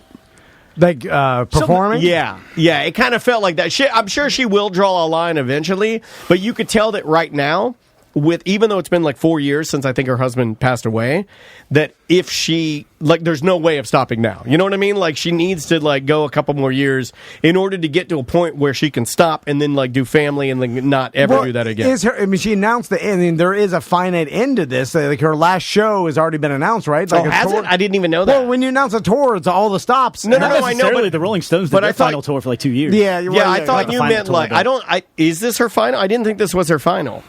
I assumed she finished her Vegas residency, and now she's doing another tour. I don't think she's done touring, period. She might be, but, my wife thought it was like she'd finish her Vegas, and then she's going to do one more world tour. I didn't know and that. Then that was going to be it. Like, I hadn't heard that. See, I can't see that. That may be wrong, but because it's a new. She just put a new album out, and it's called Courage, and that's the one she's supporting with this tour. I didn't get that vibe. But I'm all, real talk. I've tried to quit comedy 4 times. No, I've tried, and it just doesn't. I don't know. But why would you quit? You're super fucking funny. Because it fucking sucks. It's bad all the time. It does seem like it sucks. I It can be bad, but also it's just like because I'm fucking. It's a grind. It's a grind, but also like I don't have the I didn't. It's punishment. I deferred my dream for a thing that doesn't matter. I don't want to talk about because I'm too fucked up and getting all sad. But I didn't move when I should have. I should have moved when I'm fucking 24 to goddamn Vegas or LA or whatever. I didn't. Sometimes you get, but why not keep doing it? What the fuck does it hurt to keep doing it? She'll probably do something, but if it brings you happiness, and then that's another thing. It also brings me an immense amount of pain and suffering. But I can't help but be funny. I can't tell a story. Yeah. You need an outlet, and that's a lot of people. Maybe your outlet just changes. So, like, okay, you're not performing in front of arenas full of people anymore. But maybe you go went 37 to your days. I went 37 days without going to the show, and I was like, "Fuck, I got to go up," and I went up. Were you I didn't say like a withdrawal thing where you felt like I was you needed fucking scratching, literally almost scratching. I feel like that would probably happen to us if we stopped doing this. Some incarnation. Oh, it would. I'd be bugged the hell out of my wife. I was good with vacation. You're right. I mean, I'm just getting drunk and smoking so much weed, and then my wife's like, "You need to do something." I'm like, I sincerely believe both of you are stuck to this forever. I do. Never ever. I think forever. I do. I think forever. Me and Dan are going to walk out here tomorrow and be like, no, that's good enough. I'm like, well. You say that. I would shake your hand. I might not shake your hand, but I would shake your hand, I'd look you in the eye, and I'd be like, we're never going to see each other again. And you'd be like, oh, no. And I'd be like, there's always been something I want to tell you. And you're like, okay, well, if we're going to do it, we might as well do it now, because you're never going to see me again. Who was the girl with a frog pajama? And you're like, damn it. You know what? Better that we're leaving. Fuck you. And I'd be like, you know what? Fuck you. Not every mystery needs to be solved, friend. And then we get in our cars and we start to drive away. But then we turn around. We do that move. We turn around. And then we drive straight at each other as fast as we can. Then I rock it out the windshield. No, I fucking like an old married couple. I rock it out the windshield. When one of you dies, the other one's going to die 3 months later, I promise. My body projectile flies out my windshield, and I land in the street, and you stop your truck, and you get out, and you start just pissing on my dead body. I thought I was going to be like, no, you're pissing on it. Good. Yeah. And then people are like, they get out their cell phones, and you're like, oh, shit. And you put your dick away, and you drive away. That'll be the end. Before I get too fucked up, on Friday, February 28th, I got a show at the fairgrounds. Me and Ross Pageant, and the headliner's not confirmed yet. As part of the whole thing. At the fairgrounds. It's going to be a thing. Big venue. It's going to be a whole fucking thing. It's not going to be it's going to be in a building. Before I get too fucked up, I got to get this plug out. Y'all should come. You get free admission with a fair. Not all details are finalized for the headliner. We're trying to get somebody fairly famous and all, or at least I see what you did there. More famous than me. I don't know. Fairly famous. Is it indoors? Yes. Okay. It'll be free admission with a fair. It'll be a whole thing. We'll talk about more. Is it the place that they normally do like the pinball machine auctions and stuff? Yes. Yes, but we're going to have seats. It's going to be a whole thing. It's going to be good. Or it won't. I don't fucking know. But are they going to have the normal stuff? People are fucking with you. Free admission with a ferret? I said fair, motherfuckers. My fucking language center was damaged by a 45-pound weight when I was 15. Are they going to have all the other stuff like the science I was fair? at the club. My fucking motherfucker, a Pull-Down tower fell on top of me and crushed my brain. There's a dent in the back of my head. So I lost 22 IQ points. Mark McGrath roofied me. Are they going to have all the other stuff they normally have inside that building? No. It'll be like the petting zoo and the science fair. It's just going to be us. It's just going to be us. Because I really want to see the petting zoo with Walker. I won't lie, I kind of do too. Because this goat this tiny paper cup of pellets and VIPs near goats. I mean, yes. Let's take a quick break. When we come back, we'll do some voicemail. We'll talk about some conspiracy theories. Good, because I got pissed real bad. Oh, buddy. Oh, fun fact. And I finally got to the bottom of it. And I'm not big on embarrassing people, but I got to do it. Yeah. Butler is, for weeks, for months even, I've been trying to track down the person who on Fridays won't flush the toilet. Oh, no. I fucking Butler don't say a goddamn word, but he won't give me a White Claw. When you came out and you were staring, he was looking for pictures on the walls. He got distracted, and I do too. We do this game where we look for pictures of Fat Tom on the walls in the bathroom. Right? I do, yeah. And we were playing, you were playing a game of Fat Tom, and you're looking all around. Like I thought I heard you say it. Yeah, it was like in the back. Yeah. What are they doing there? No, I'm like, hello? Yeah. I won't lie, I'm mad that you wear them salmon shorts and Butler came out because I startled him, and he's like, oh, I was playing the Fat Tom game. And I was like, oh, that's cool. And I went in there and I looked down in there, just brown Coca-Cola PP. You need some water, brother. Your wife has you on another health kick, and you're dehydrated, you're trying to lose weight. Yeah, it's all chia seeds. It's all seeds. It's all seeds. You're a PLC. Hey, somebody come get me from here. I cannot drive home. I cannot drive home. That's bad. Well, here's new music from the band Criteria. They haven't been around for like 15 years. So enjoy this. The name of the song is Agitate, Resuscitate. Brand new album. Just came out called Years. We'll be right back with more Mediocre Time with Tom and Dan right after this.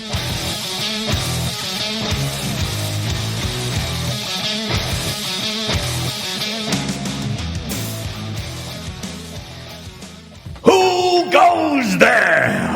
What is it? It is me, the guardian of the water. No, okay. I think it's good. You shall not pass.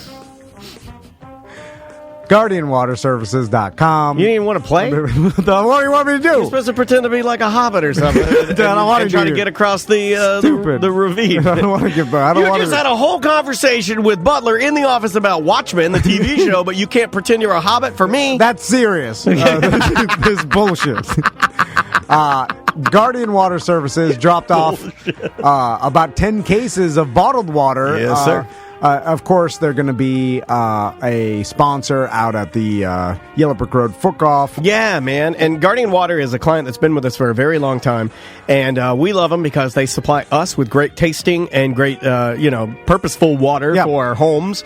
You and I have RO systems. Yeah. Butler got an RO system. Yes. God, almost everybody I know snagged one of those from Guardian. Yeah. It changes the way you cook, man. It just changes. Well, that bottled water and all bottled water is basically reverse osmosis water. Yes, sir. Look in the back of any label of any bottled water. It's RO, and you can have that in your house.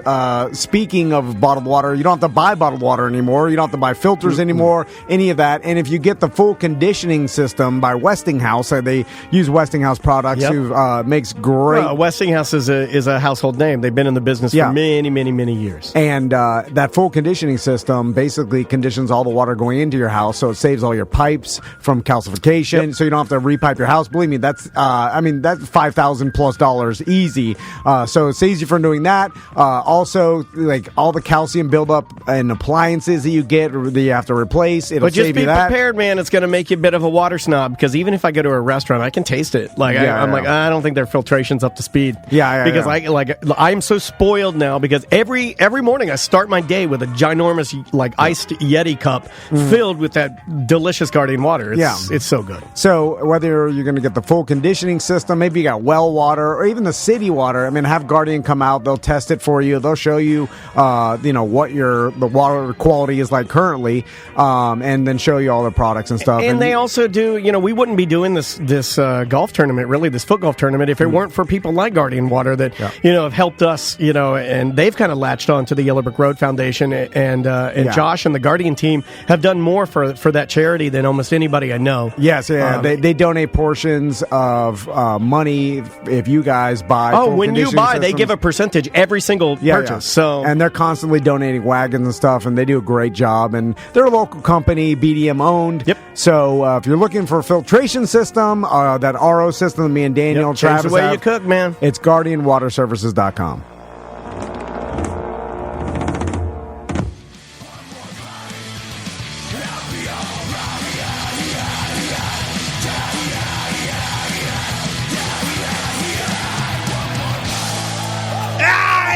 From the UK, that's the Drowns.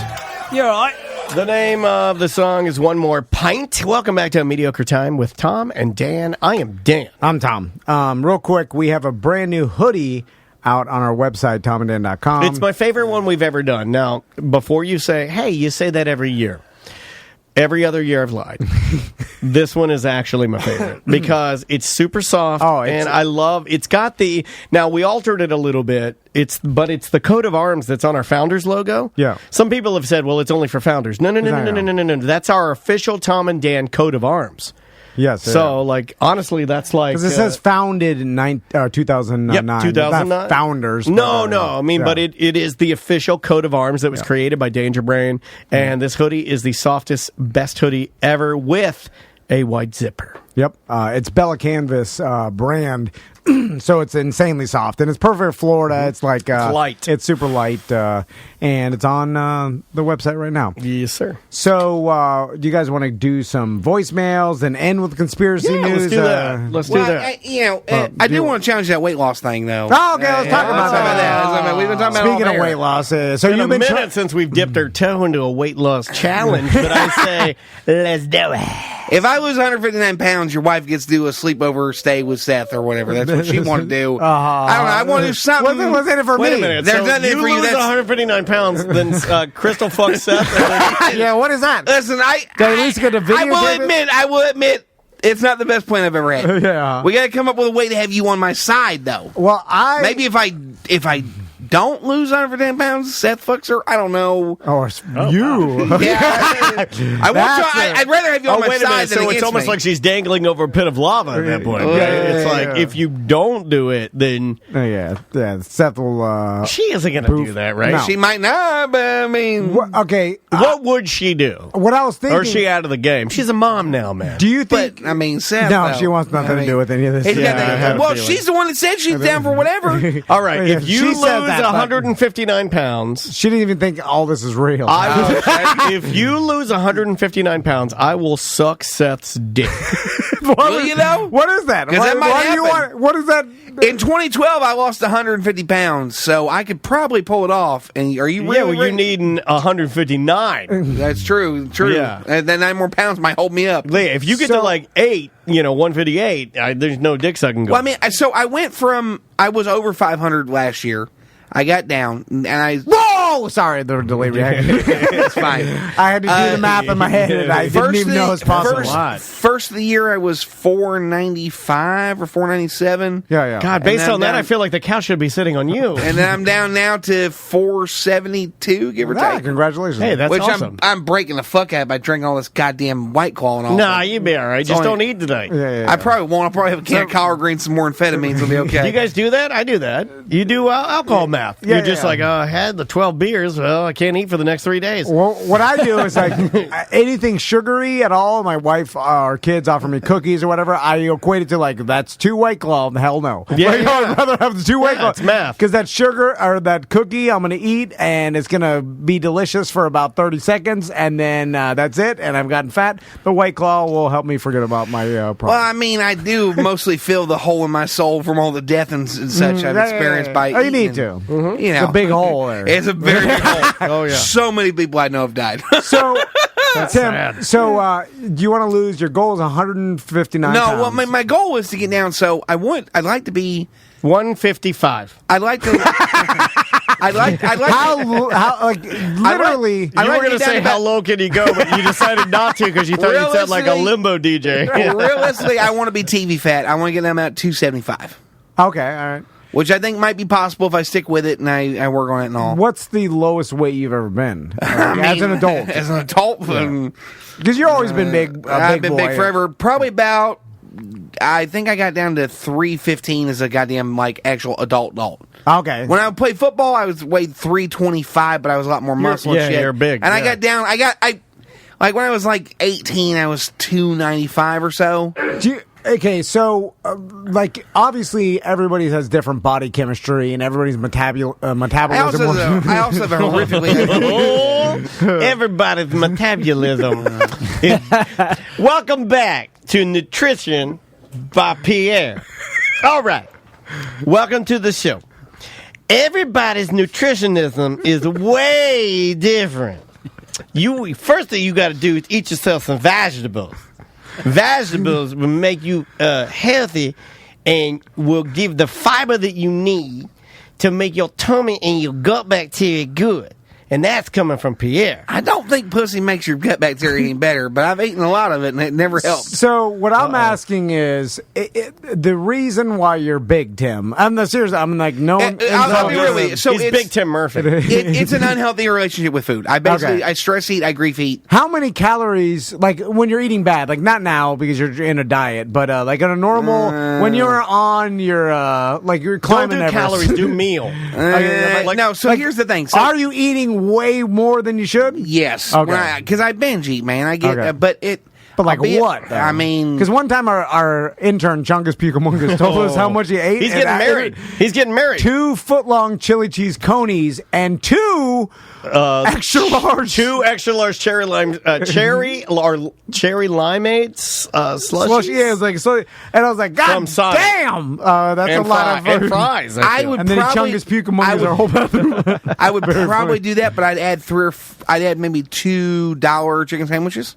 Okay. All right. I have an unhealthy appetite for everything. If I got the biggest pizza from Lazy Moon, could you eat the whole thing? Probably yes. The big one. Most so of it. you could actually eat a lot. I mean, I'm fucking 500 pounds, man. Well, not anymore, but still, I'm almost 500 so pounds. we're eating like over 5,000 like calories a day, 10,000, 5,000 or so. 5,000. Well, but so fast, I get your real color bad. looks better now that you've lost weight. Well, and I've lost some. I mean, so you look good, but man. even at over 5,000, because your body is burning a lot. About 4,200 calories a day. Yeah, because just from lifting 400 pounds, it's a little more work. So, just by design, he's strong. So, then, but remember, if you do the math though, because it takes like 3,500 calories to gain a pound. We have like Tony Palmiotti calves. Without being too fucking, I don't want to get too deep on this, but so all right. So I'll give you an example of like a day I'm gonna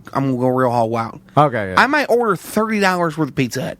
Okay. So I might get 2 pizzas, some boneless wings, plus I'd get 2 or 3 bags of sugar candy. No, right? Candy, Like the candy sucking shit. candy? Yeah, exactly. 2 bags of sucking candy. Who eats that many Werther's Original? Well, no, not that kind of shit. But like, that's a lot of Matlock to watch. I'm talking like gummy worms or whatever. Okay. So you got 2 fucking bags of gummy worms. You got fucking 2 fucking medium. You eat the pizza and then you're like, I'm gonna eat this like 2 bags of gummy worms. You gotta fill that void, man. I mean, eat them one at a time. Most of or handfuls. You eat the bag. I mean, sometimes, yeah. Okay. Man, I can't give him shit. I've eaten 2 bags of gummy bears. I don't eat gummy bears one at a time. If I eat gummy bears, a handful of fucking gummy bears. But I mean, I might eat 2 bags and then maybe the 2 pizzas and everything else too, and just. Oh yeah. I mean, eat it all. When do you poop? In the morning? Are you regular? No, horrifically irregular. But then you do get hungry like pretty quickly after. Is your body running through it? Like, not really, no. But you just eat because you eat, and it's the whole thing. Yeah.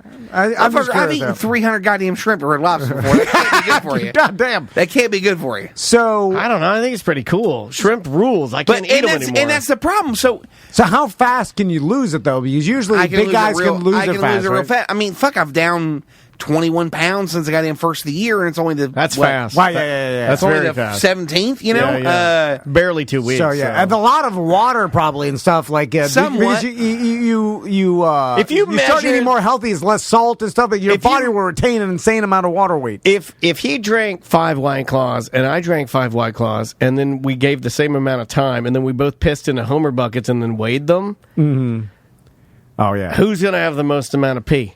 Oh, he is, man. Because he's just a bigger human. His liver and kidneys. Give me your wait a minute. I need your liver so I can live my dream life. But remember, right? I need a big liver. Well, big. You do. I'll put it on the side. I'll put it on the side of me. And It'll that's be an also a problem external too. liver. I mean, I'd like to get down to where I've had most of that 12-pack White Claw you had in there, plus the 3 shots whiskey. No one's opened that. You just opened it. I know.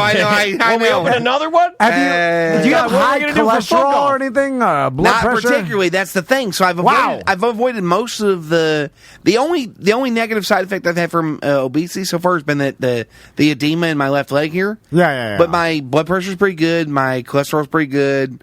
Like one time, the doctor's like, "Your cholesterol's better than mine." What the fuck? He didn't say what the fuck, but he's like, the thing is, I could be probably an athlete if I didn't have such an unhealthy... So your body chemistry, the way your body works, is advantageous to how big you are. Or not, yeah. Well, but in the future, obviously, everything will I'm 32 degrade. now. I don't want to be... Listen, I want to do more things. Literally more things. I want to have more energy. I want to fuck models. I do. Well, I wipe my butt, okay, but I want to be able to do it. 5-hour energy, something like that. I want to be able to do more stuff. So it's much like running a marathon. Right now, I'm very fat. Could I do it? Yes, but it'd be a lot easier if I wasn't so goddamn fat. Could you run a marathon? Probably not right now. How much money to run a marathon? What about 5K? How long do you think it would take you to run the Disney's 5K? I mean, how... If we put up a prize... Okay, so... And then we just blacked out the 5 and circled it, made a circle K, and then you run towards it. How much intoxicating substances can I do? I think I ran... Can I be fucked up? Whatever you need to get through it. I ran a 5K one time at like 38 minutes. That's 2.5 miles, right? Yeah, you can take all the PEDs you want. I did 38 minutes. You were mad. Could you do it in double that? I was there. You were mad. You outran everybody because you were pissed off. 2.5 miles an hour and a half? How many times can I lap you? Oh, you'd probably lap me a fucking 1,000 times. I mean, it depends. I mean, no, but with your tongue, not with your leg. You got to lick him up and down.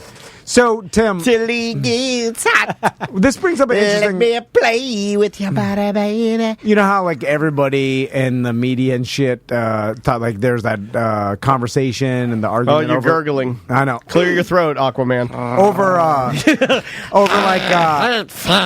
Lizzo, and like some people are saying, like, oh, she's sending the wrong message to the youth because she's bigger. And that bitch can goddamn play a flute after fucking standing on heels. Yeah, and then other people are like, well, she's in good shape. That's what, you know. Yeah, like, some people are just bigger people. That's and just I'm not going to talk about that, but I'm like, you could be big and then healthy. Yes. But is there... Science has proven that. But is there a doctor who would be like, technically all your blood work is healthy and your cholesterol and your blood pressure, everything's good, and you you have the blood work of a skinnier person or a fit person, but you're carrying, like, let's say, possible. 60 I think you would pounds have, more. You would have skeletal problems. I think you would actually start breaking down like ligaments or knees and this is something like I'd like to explore more with the fucking fellas that do that video and all. We're going to try and make an actual documentary about this. Because there is there's bias against fat people in medicine. There is. Right? Like just because you're overweight doesn't necessarily mean you're unhealthy. Right? All right, I'll give you an example. One time I had a fucking earache, and the doctor, you know, and this is also a thing in this paper and all, like, my weight has nothing to do with goddamn whether I have water in my ears from swimming. Nah. All right? But take, for example, I know we've done the bit about, remember when my legs turned blue and it was the fucking paint in the pool? Yeah. And the doctors thought I was going to lose my legs? They didn't once think it could possibly be paint? That's the kind of thing that happens. That doesn't really make me feel confident that medicine is, like, good. You know what I mean? And that's my point. There is a bias. Like, whoa, no, these things are cool. Like, cut them off. And hold on, it's paint. There is legitimately a bias against fat people.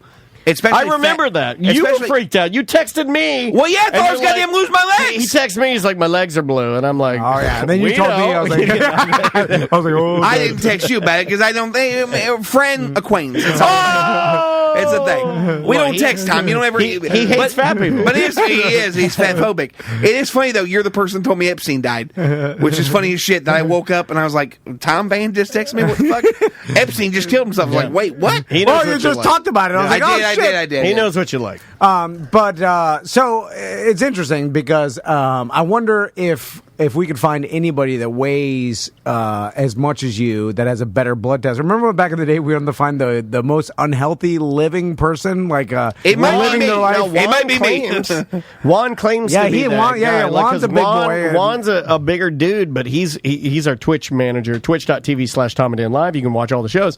But he claims, and again, I'm not saying that as if I don't believe him. I haven't checked with him recently. I don't know if things have changed, but he was like a bigger dude that like eats like real food, and what I mean by that is like chef style food, not healthy food. You know, he's an excellent. I had to cook. unfollow his group because the fucking it's food too good. I get hard. Yeah, I get a little hard. Yeah. And then all of his blood tests would come in like solid. Yeah. You know, like, dude, everything. A doctor literally got upset that my heart was so good. Mine wasn't. When Ralphie May died, I went and I was like, "Fuck, I'm having some chest pains. Let me go get checked out." They're like, your heart's great. And the guy literally was upset, and I was like, what? Oh, shit, that was Ralphie May's chart.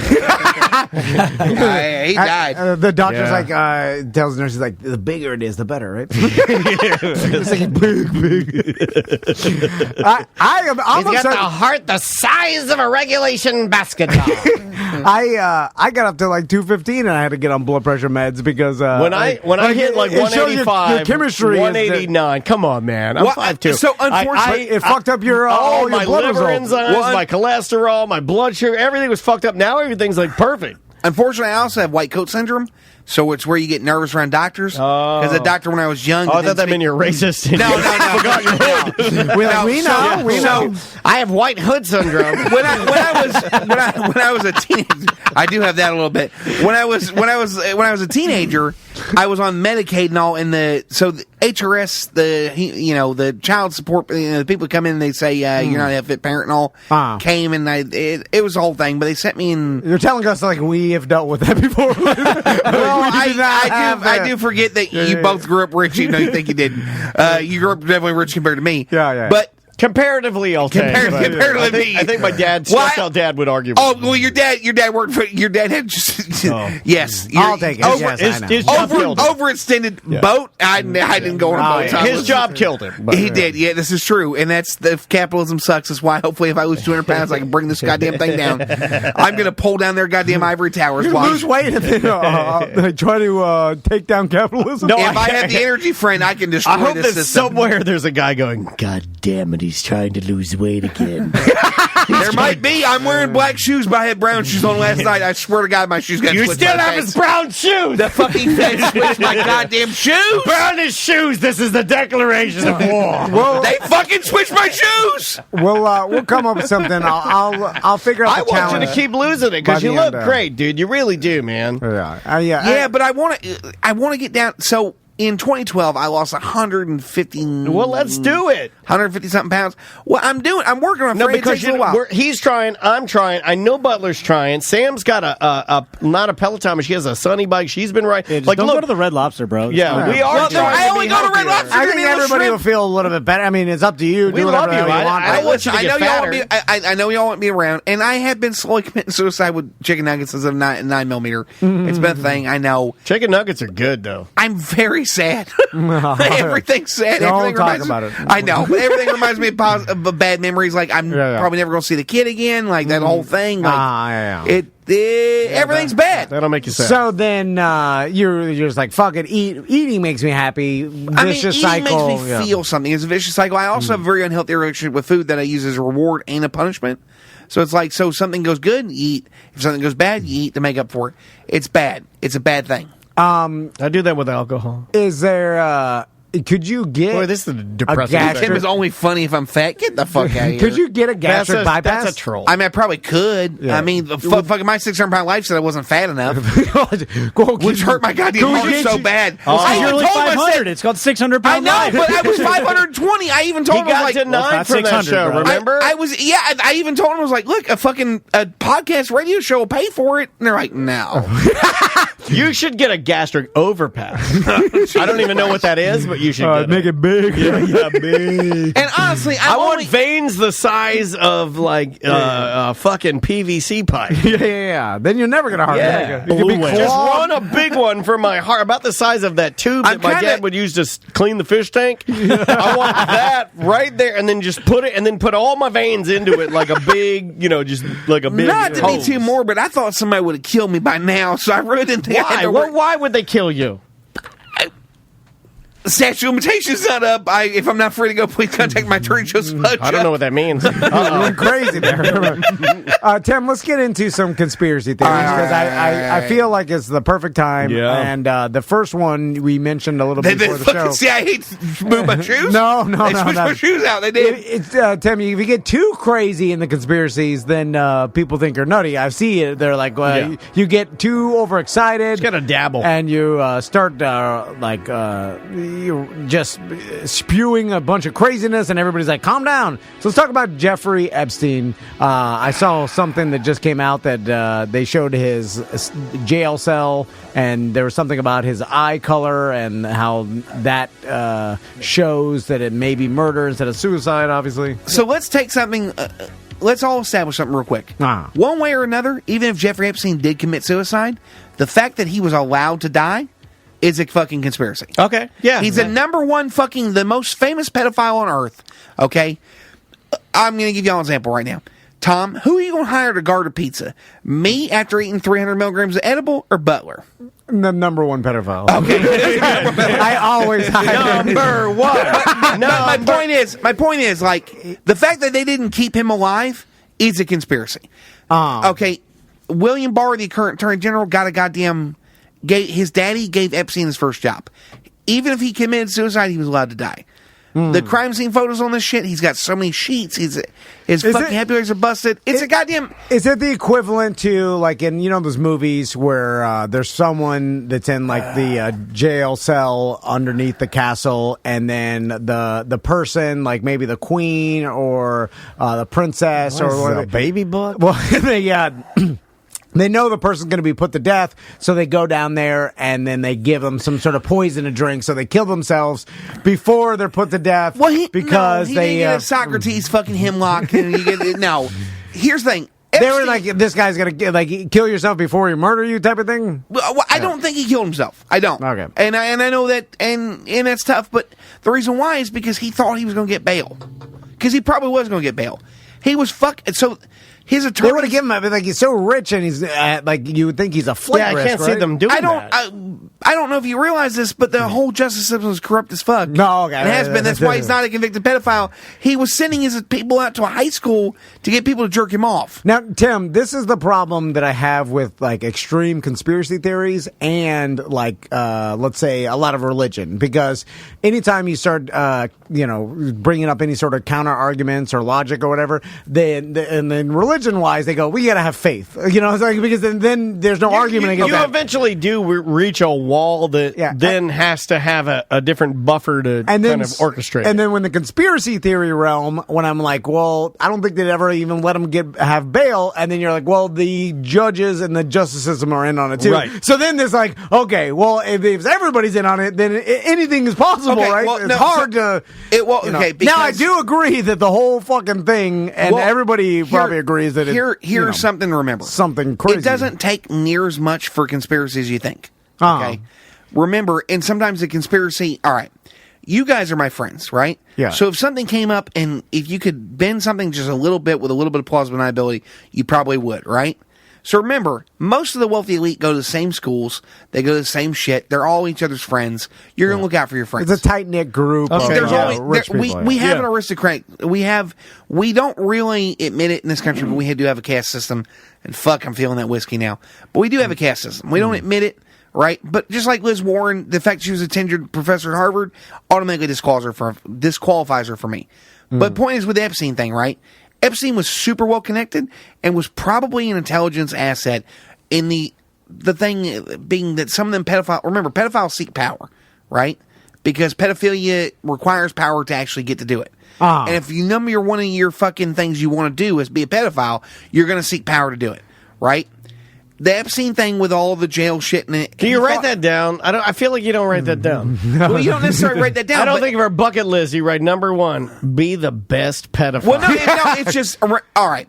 So if your compulsion requires you to say you want to eat pizza, why wouldn't you end up being the manager of a pizza restaurant?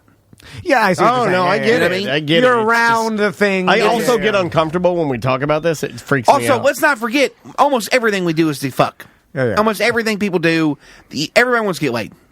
You probably migrate towards the career or the thing that you like, similar to, like, there's a lot of dickhead cops, and but their personality was dickhead to begin with, which lent them more towards being in that position. They salted out. There's a lot of egomaniac radio DJs. Why? Is it because the radio made them egomaniacs? No, they were egomaniacs that got into a job because it fed their ego, blah, blah, You're going to fucking fill your groove, right? Yeah. With Epstein shit, Epstein was super well connected.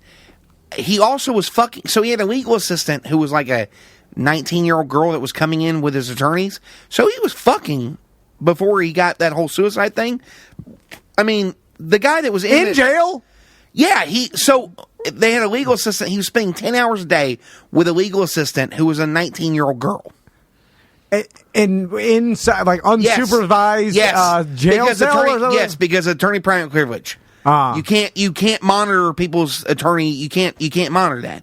So he's spending 10 hours a day, and then they stopped it after that air quote suicide attempt when he was in there with that crooked crop Taglioni, who fucking murdered 4 cartel guys and buried him in the goddamn yard. They found like Taglioni also. So Epstein's own attorney said he didn't try to commit suicide. He got assaulted. Taglioni's like, I didn't do it.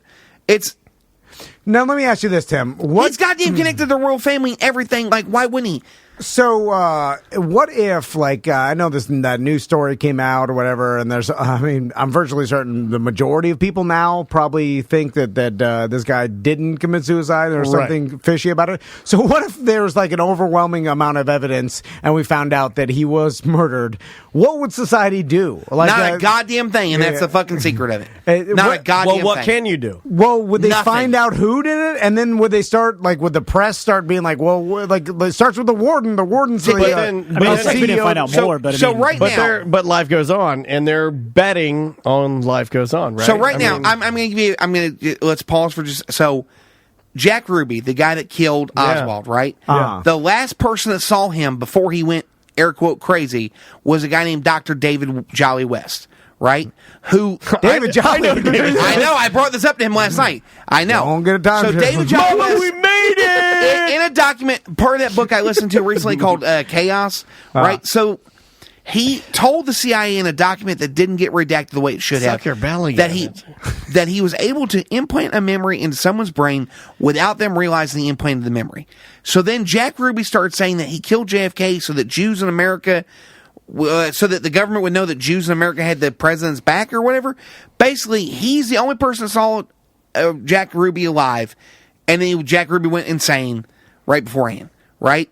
There's a way to break the human brain. If you do a bunch of acid, you do a bunch of amphetamines, you do a bunch of shit, you can break the human brain. Mind control is real. There is a vast conspiracy. A lot. Well, like 7 Write that down. Write that down. Isn't there some someone that claims they were hypnotized to murder someone? I mean, they say that all the time, and it could have been. Although it does. I think it sounds a lot like I got roofied at Cyberzone. I said this and I lied. I'm not saying I lied. I'm saying at the time I thought. And the only conceivable answer for somebody as responsible as I am about doing my shifts and doing my work at Real Radio and all that kind of bullshit, like it doesn't even register in my brain that I would drink so much that I would get on there and Fatboy Slim tickets and everything. But I must have been mind controlled. And somebody must have hypnotized me to drink a gallon of rum at Club La Vila and then go in and say I had Fatboy Slim tickets and then try to fight the bouncer in the front of the Cyberzone. Now, bro, tell me about it. Foot Golf 2018. You were hypnotized. I was drugged. Yeah. CIA fucked it up to throw off chaos. Tim, is there any conspiracy theory that's out as of recent that people may find interesting that you could think of? Because, it's hard for me to believe, like, mass conspiracy theories, but then things like that baseball cheating scandal happened. God, but it doesn't take as much as you think, and then I'm like, wow, they were able to get away with this cheating for a long time before they eventually got caught, although that kind of leads me to believe that everybody will because there's too many people that know. How do you keep that many people from... But it doesn't matter if you get caught. Have you ever heard the Tzatziki experiment? Yes, yeah. And there are conspiracy theories. What is it then? I have no idea, but I've heard of it. There you go. Okay. I like that. The U.S. government. You ever heard the Red Hot Chili Peppers album US called? Government, they were experimenting on. Not real, bro. On African American. Well, yes, they gave no. That's where it's the Alabama's word from the squadron. Okay, I have no idea. They gave a bunch of fucking black dudes syphilis. We've got proof that they've done a bunch of shit. Yeah. But No one's going to give a fuck, man. They're not going to give a fuck. I listened to some podcasts about real conspiracies that actually happened, and the government at one time did release a virus in chemical form off the coast of like Tuskegee and Tzatziki. Here, people are fighting over in the chat room. And Tzatziki, delicious. Tuskegee, black guys in airplanes. And they released this like chemical that they could be delicious too. It was a benign chemical agent to test the way biological warfare would spread. Yeah, and they've done it a bunch of times. And then one person actually died, even though the virus was supposed to be benign. It was supposed to be. Yeah. And then they're like, "Uh-oh!" And then it came out later that that did happen. But there was a bunch of people that were screaming that this happened, and everybody thought they were nuts because Google Operation Northwoods and see if I'm really that fucking crazy. What is that about? That's where the CIA influenced a ton of shit. Like, listen.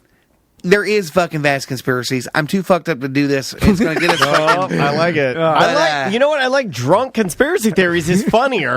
Well, it's not funnier. It's going to get the fucking... We're going to get shut down. They're going to be back listening. Who's listening? See, that's where But it doesn't take that much. It doesn't take that much. Tim, start talking about how you think they're going to come kill you. Because God damn it. Because they stole his shoes last night, Tom. It's only inevitable. Because Tim, you realize when it starts with brown shoes to black shoes, it ends in murder. When you start, everyone knows. When you start screaming that the feds stole your shoes and they're coming to get me.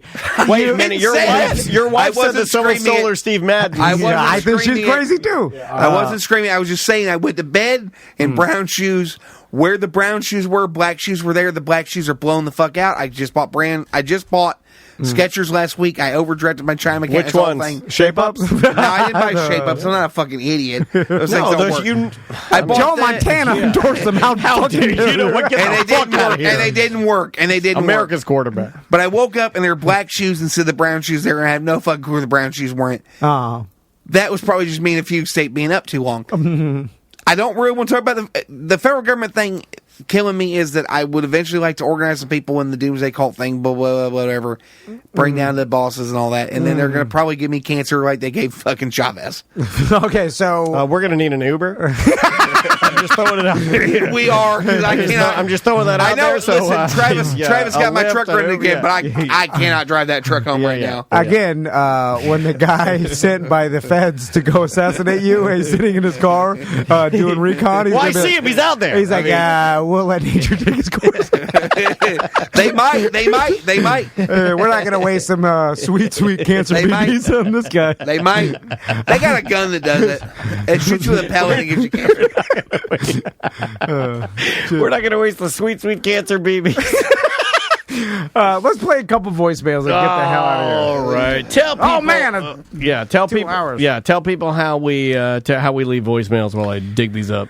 Just get a free app. It's Mediocre app. Just search Tom and Dan on any of your smartphones, and you can download it for free. If you're a BDM, once you enter in your name and password, you get all the BDM shows for free and the event page where it tells you where all the BDM meetups are. Because beyond there are free events that we throw, our BDMs put on their own events, and they do meetups everywhere. They have their own plus you get next to the goddamn group. You get the group, and you can fucking damn near anything you fucking ever imagine's in that goddamn group. If you're if you're a BDM and you're not, it's a resource, dude. In our BDM only Facebook, I mean, speaking of that, it's a resource, man. You know how many times BDMs put out something like, "Hey, I'm looking for this" or whatever. They all help each other. Is what I'm doing now or with something BDMs. Silly like I got tickets to Celine Dion front row, can't go. Who wants them? You know, there we go. Just spend the fucking $2.99 or whatever you fucking pieces of shit. Support the goddamn right. I gave a BDM my I'm fucking tired. I like it. Here we go. If you sign up to be BDM from this show, I'll help you with a fucking misdemeanor. That's a good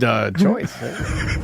Hey guys, I'm listening to a Friday Free Show, and Tom is saying Daniel's situation of getting a lot of blowjobs is a rarity.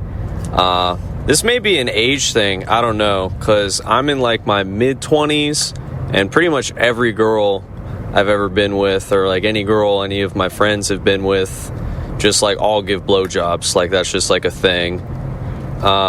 Also, none of us are married, so maybe that, factors into it, I guess. But it sounds like even before marriage, it wasn't really a thing for him. I think it's just with every younger generation, they just get nastier and nastier and grimier until everyone's just butt-effing each other. All right, have a good day. of course, there's an age thing. Age. When I was in my 20s, get AIDS from blowjobs. Everyone knows that. I didn't complain about not getting blowjobs in my 20s before I was married. That's the whole joke. I mean, there's every stand-up has a joke about the blowjobs. I get a lot of blowjobs. I got one last night. You're the anomaly. No, all you got to know, you are. No, it's almost like if you have healthy communication with your partner about your sexual needs. No, you're all my Miami friends. I'm like, blow, every shaking their life. Look at again, we say this. You have an incredibly unhealthy relationship with sex, Tom. You do it with comedy. Like last night, I'll give you my approach. Last night, I'm laying there, and I may have bought a brand new marijuana tincture, and maybe it was taking me to the moon, and I didn't want to quite go to the moon without getting a blowjob first because, it's... that honestly sounds like the best birthday I've ever it's had. Just better if you're on the moon, after a blowjob. And I said, I used a line from, it was a Lil Wayne line. I used, why don't you hop up on this dick and do a full split? And that worked. It just started blowing. And she started laughing. She's like, "What?" And I was like, "How about a blowjob?" And I've gotten my dick sex. That was funny. And she was like, "Really?" And I go, "Yeah. I mean, it would be awesome." And she goes, "Okay." So it's again, fucking bullshit. Again. I told you at fucking Craig LaFour's birthday. I made her laugh. Walk up to that girl and tell her you're beautiful and I appreciate all you do for me. I guarantee he's she'll right. suck your dick. If you can make him laugh, give him a. Travis, I'm just going to look at you now because I'm not taking blowjob advice from Big Tim or Daniel. I weighed 500 pounds in a threesome. I know how to get pussy, friend. I know how. I give blowjobs, and I'm telling you, girls fuck my personality, friend. I'm that I know guy. how to get this. Who's the guy with the hat, the furry hat, the nag, throwing out the nag, the genius, the game guy, what's his name, fucking mystery. I'm telling you, like you just gotta make them laugh, and then you tell them like, oh, that'd be pretty dope. If we got a blowjob, I will bet you fucking $50 goddamn dollars. How about blowy? If you listen to my fucking... Don't say blowy. First of all, don't say blowy. Damn it. Don't say blowy. Anyway, I'm just saying, if you're married to Lamar, he's running it. Best quarterback legs in the game. I mean, he's got it's his only option. Let's say Favre has a hard time. They're going to pull him down. Throwing deep nowadays. Stays in the pocket too long. He's a dead man. Okay, remember Carl that used to get too drunk? Yes. Level 10 Carl. Womack, the little one? Yeah, he's back. Here we go. I love that guy. Hey, Tom Dan. Diamond Smither and the Butler. And just saying, you gotta give the Butler credit. Anyways, I was coming across some interesting facts about something called C. diff, and something that is like a bad. By the way, this is how my wife hears me after one sip of White Claw. I went to high five because you're right. This is how your hypersensitive wife that can notice everything. Like, it's 8:15, motherfucker. You're already started. I'm like, one sip. And this is what you sound like. And I'm telling you, if you appreciate her better, she wouldn't give you so much shit. No, this is how Tom sounds like asking for a blowjob. Ready? Here we go. That happens to you, happens to your number 2, The fuck's he even saying? By the way, back to the 24-year-old saying, like, I don't know, I get a blow. Everybody blowing his shot. It's like he's got more time in the day. It's like you say, like, I hear these old guys complaining about their dicks not working. My dick works fine. Everybody knows dick works fine. No shit. It's like you're 18. You're like, I don't have cancer. I don't have any diseases. It's like you're not old enough, you motherfucker. Yeah, that's what happens. There's more time in the day. You got 2 little babies. We're complaining about shit that's not in your genre yet. Okay, now you'll know. Here's where it gets interesting. So, this is his first, voicemail. Is there really something that you can actually accomplish to be better in your physication? Your physical beat? Physication. I mean, by doing a doo-doo pill? somewhere like a doo-doo suppository or something like that. What the fuck's he even talking about? I just would like this. You know what? I understand what you're saying. And I would like you guys to talk about it. So, let me know. Okay, so I think Is he talking about fecal transplants? Yes, yeah, because there is a thing that people's like gut bacteria get all screwed up, or like they have like cancer AIDS. Treatments and stuff. Like it kills everything, including the good bacteria that you have in your gut. You don't want to do that. So then they get Aboriginal Amazonian gut bacteria implanted through fecal transplants. Now he fell asleep. Amazon Indian doo-doo up their butt. Seriously. Well, it's a pill, and I think you eat it. So he fell asleep, and then an hour later he called back. You don't take it like a pill. Gross. And this is eat this doo-doo pill. You piece of shit. Well, they do. They put it in the They centrifuge the shit out of it. So it's, I get cancer, and you're making me eat doo-doo pills. It's just not going to go. If you stick it up your ass, it's not going to go into your gut. Here's part two. He called back.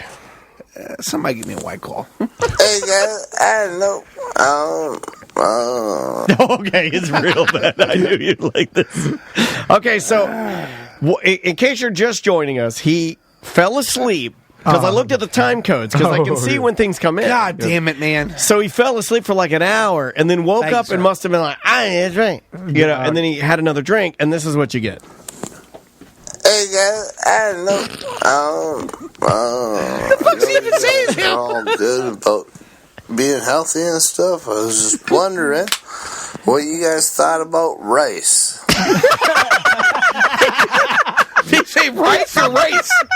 Did he ask you for your fucking rice? He keeps going. I just paused it there a little more. Is there a good rice? Is there a bad rice?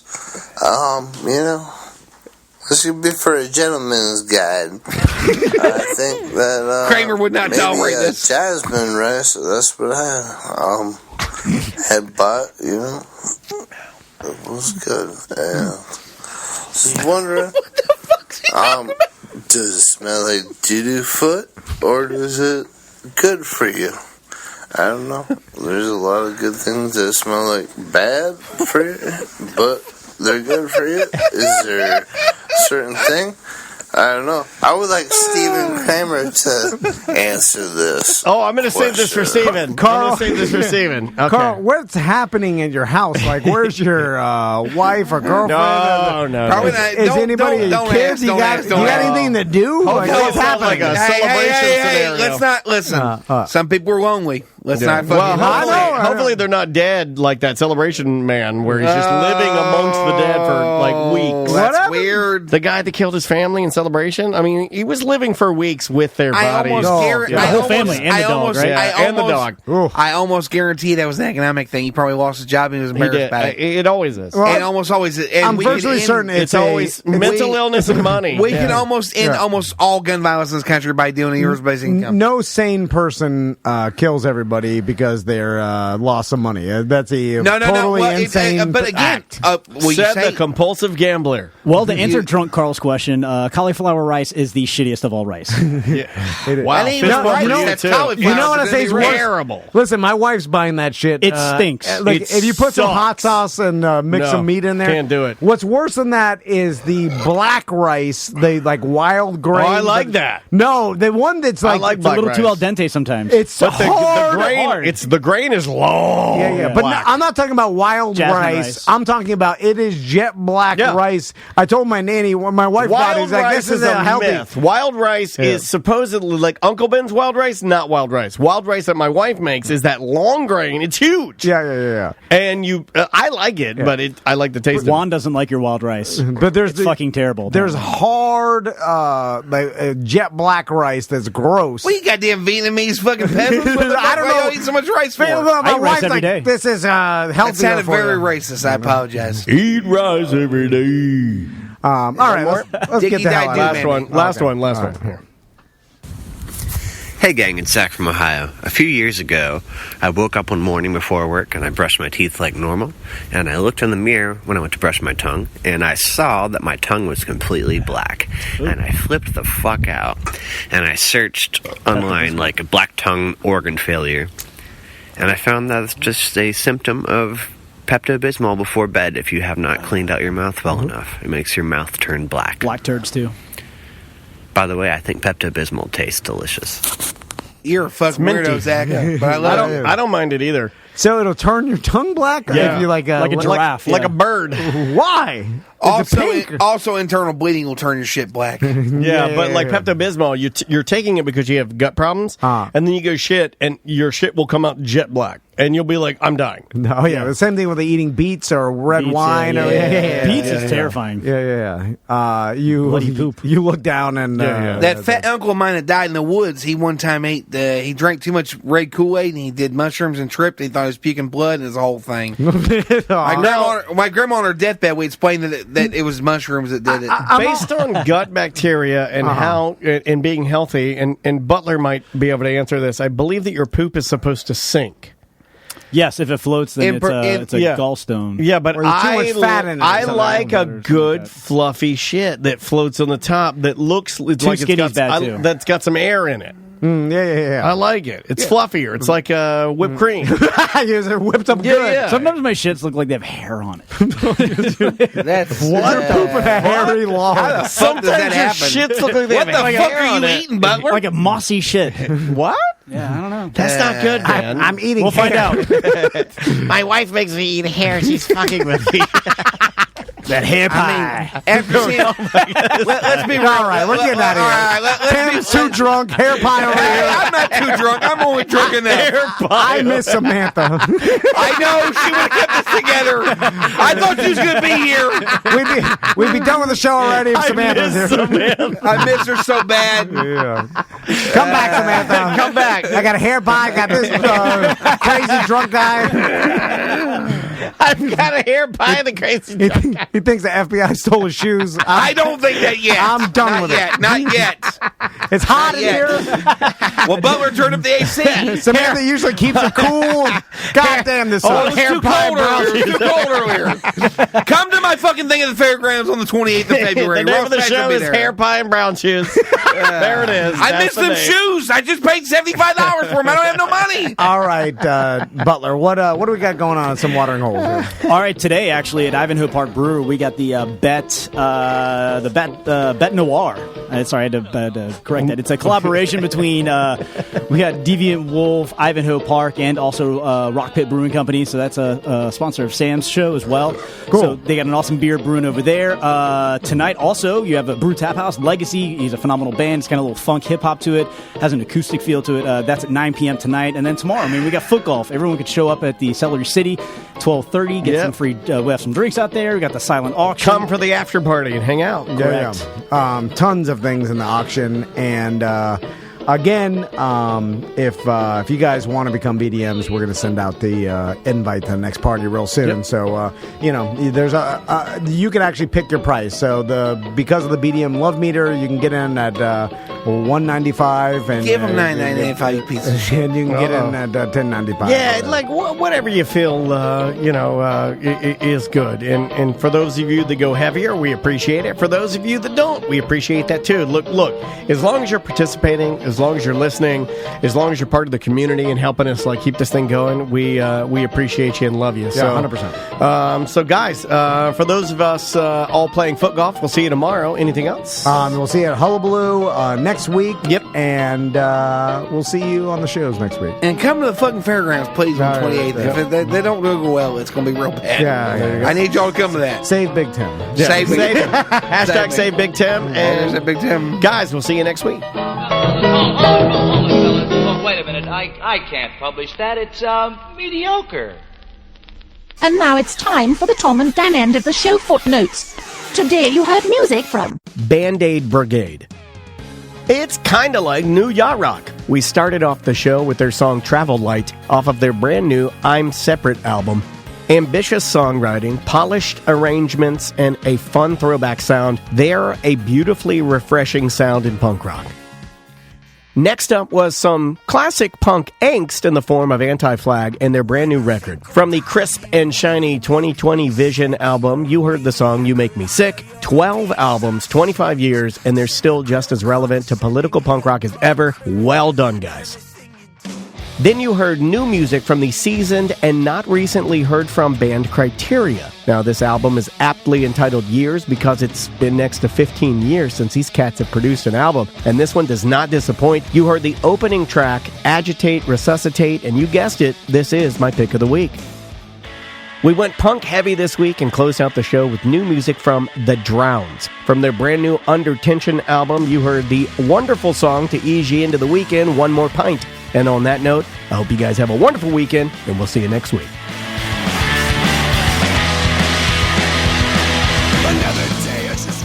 Welcome back to Corporate Time with Tom and Dan. I'm Tom. I am Dan. So we got the gentleman that was causing some problems in the chat room. He's just being super argumentative for no reason. And I'll preface this. Super argumentative? Sir, hold on. Is that what you said? Don't curse yet. I said super argumentatives. Please don't curse yet. What?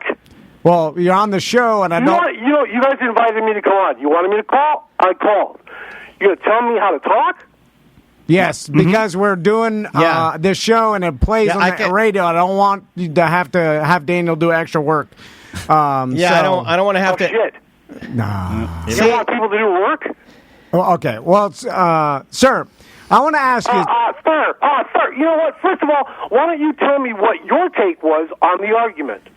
I didn't see it. I'll tell him what my take was. Are you gonna let me finish what I have to say though, without you screaming and acting like a weird shoot 'em up psycho killer type person? I'm not screaming. I'm simply speaking in a tone that I won't be misunderstood. Okay, now you're back at a better tone. Okay, that's good. First of all, I like the fact that I was able to manipulate you into lowering your voice. That's how weak-minded you are. Okay, here we go. That's wrong. Here we go. I'm gonna see. You're not doing. Oh, that's more work for me. Okay. What happened, sweetheart? Did I fucking offend your boyfriend in the chat room? Look at this. Look how good this is. Can I ask him a question? That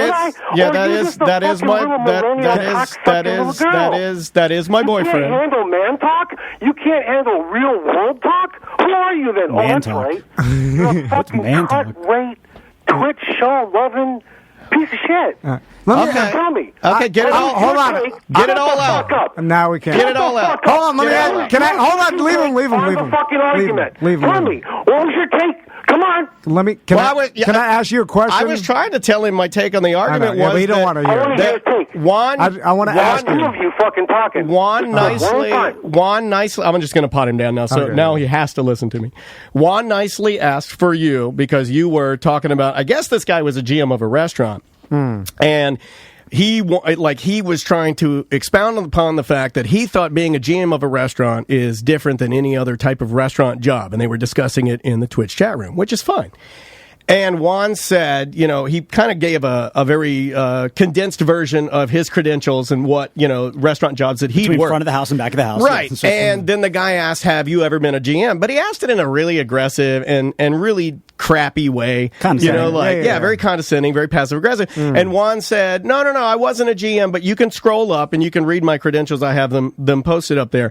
And then he just kept going in on Juan and just being rude, and I'm like, why are you even in the chat room arguing? Like, why would somebody asking you nicely just to scroll up and read something? Why would that make you so mad? Well, obviously, and make you want to scream. He can't even talk to me, sir.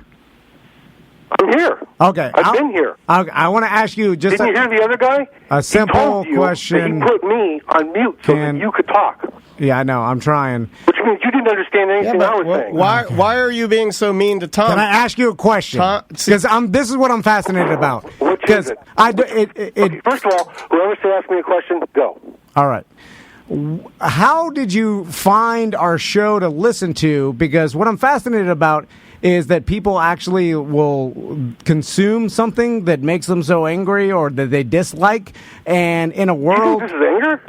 Well, in a world where there's unlimited... It's not happiness. Oh, no. Hold on. What do you mean? You think this is anger?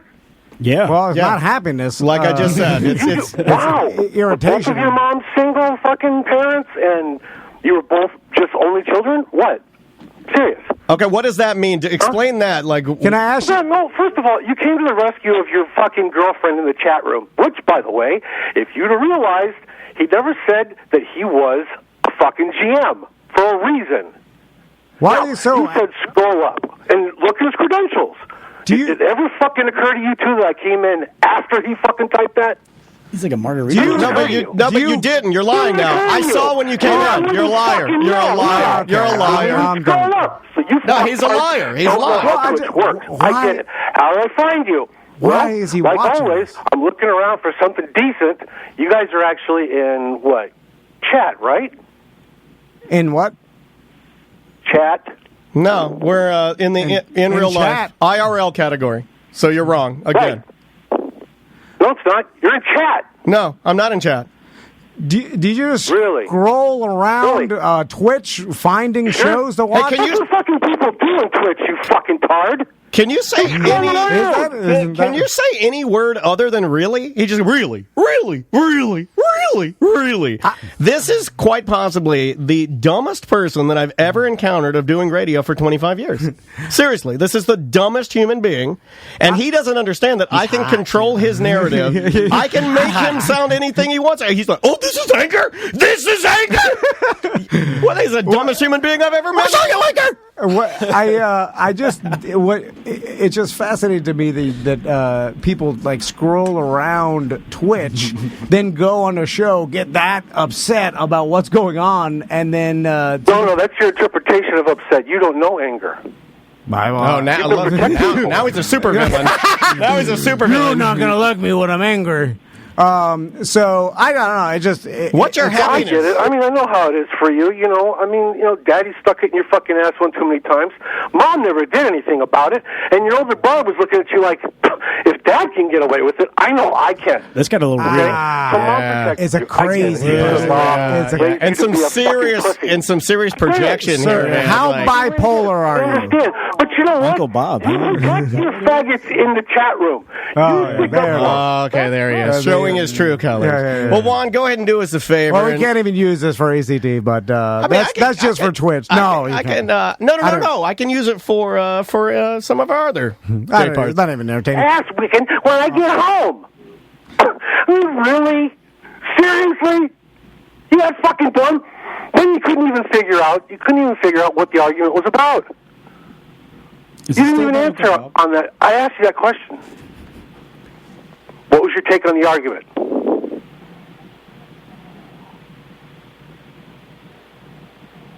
Are you there still? Oh, I've been here. Yeah, hold on 1 second, man. We're having some phone issues. Just give me 1 second. I just want to make sure everybody can hear you. Hold on.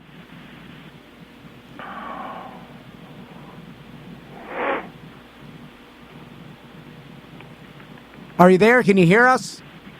I'm here. Okay, you're on the air. Go ahead. Go ahead. Ask your question. Okay, now tell me, what was your take on the argument? You're breaking up a little bit. Hold on. We're going to fix the phone line so everybody can hear you. Hold on. Hold on 1 second.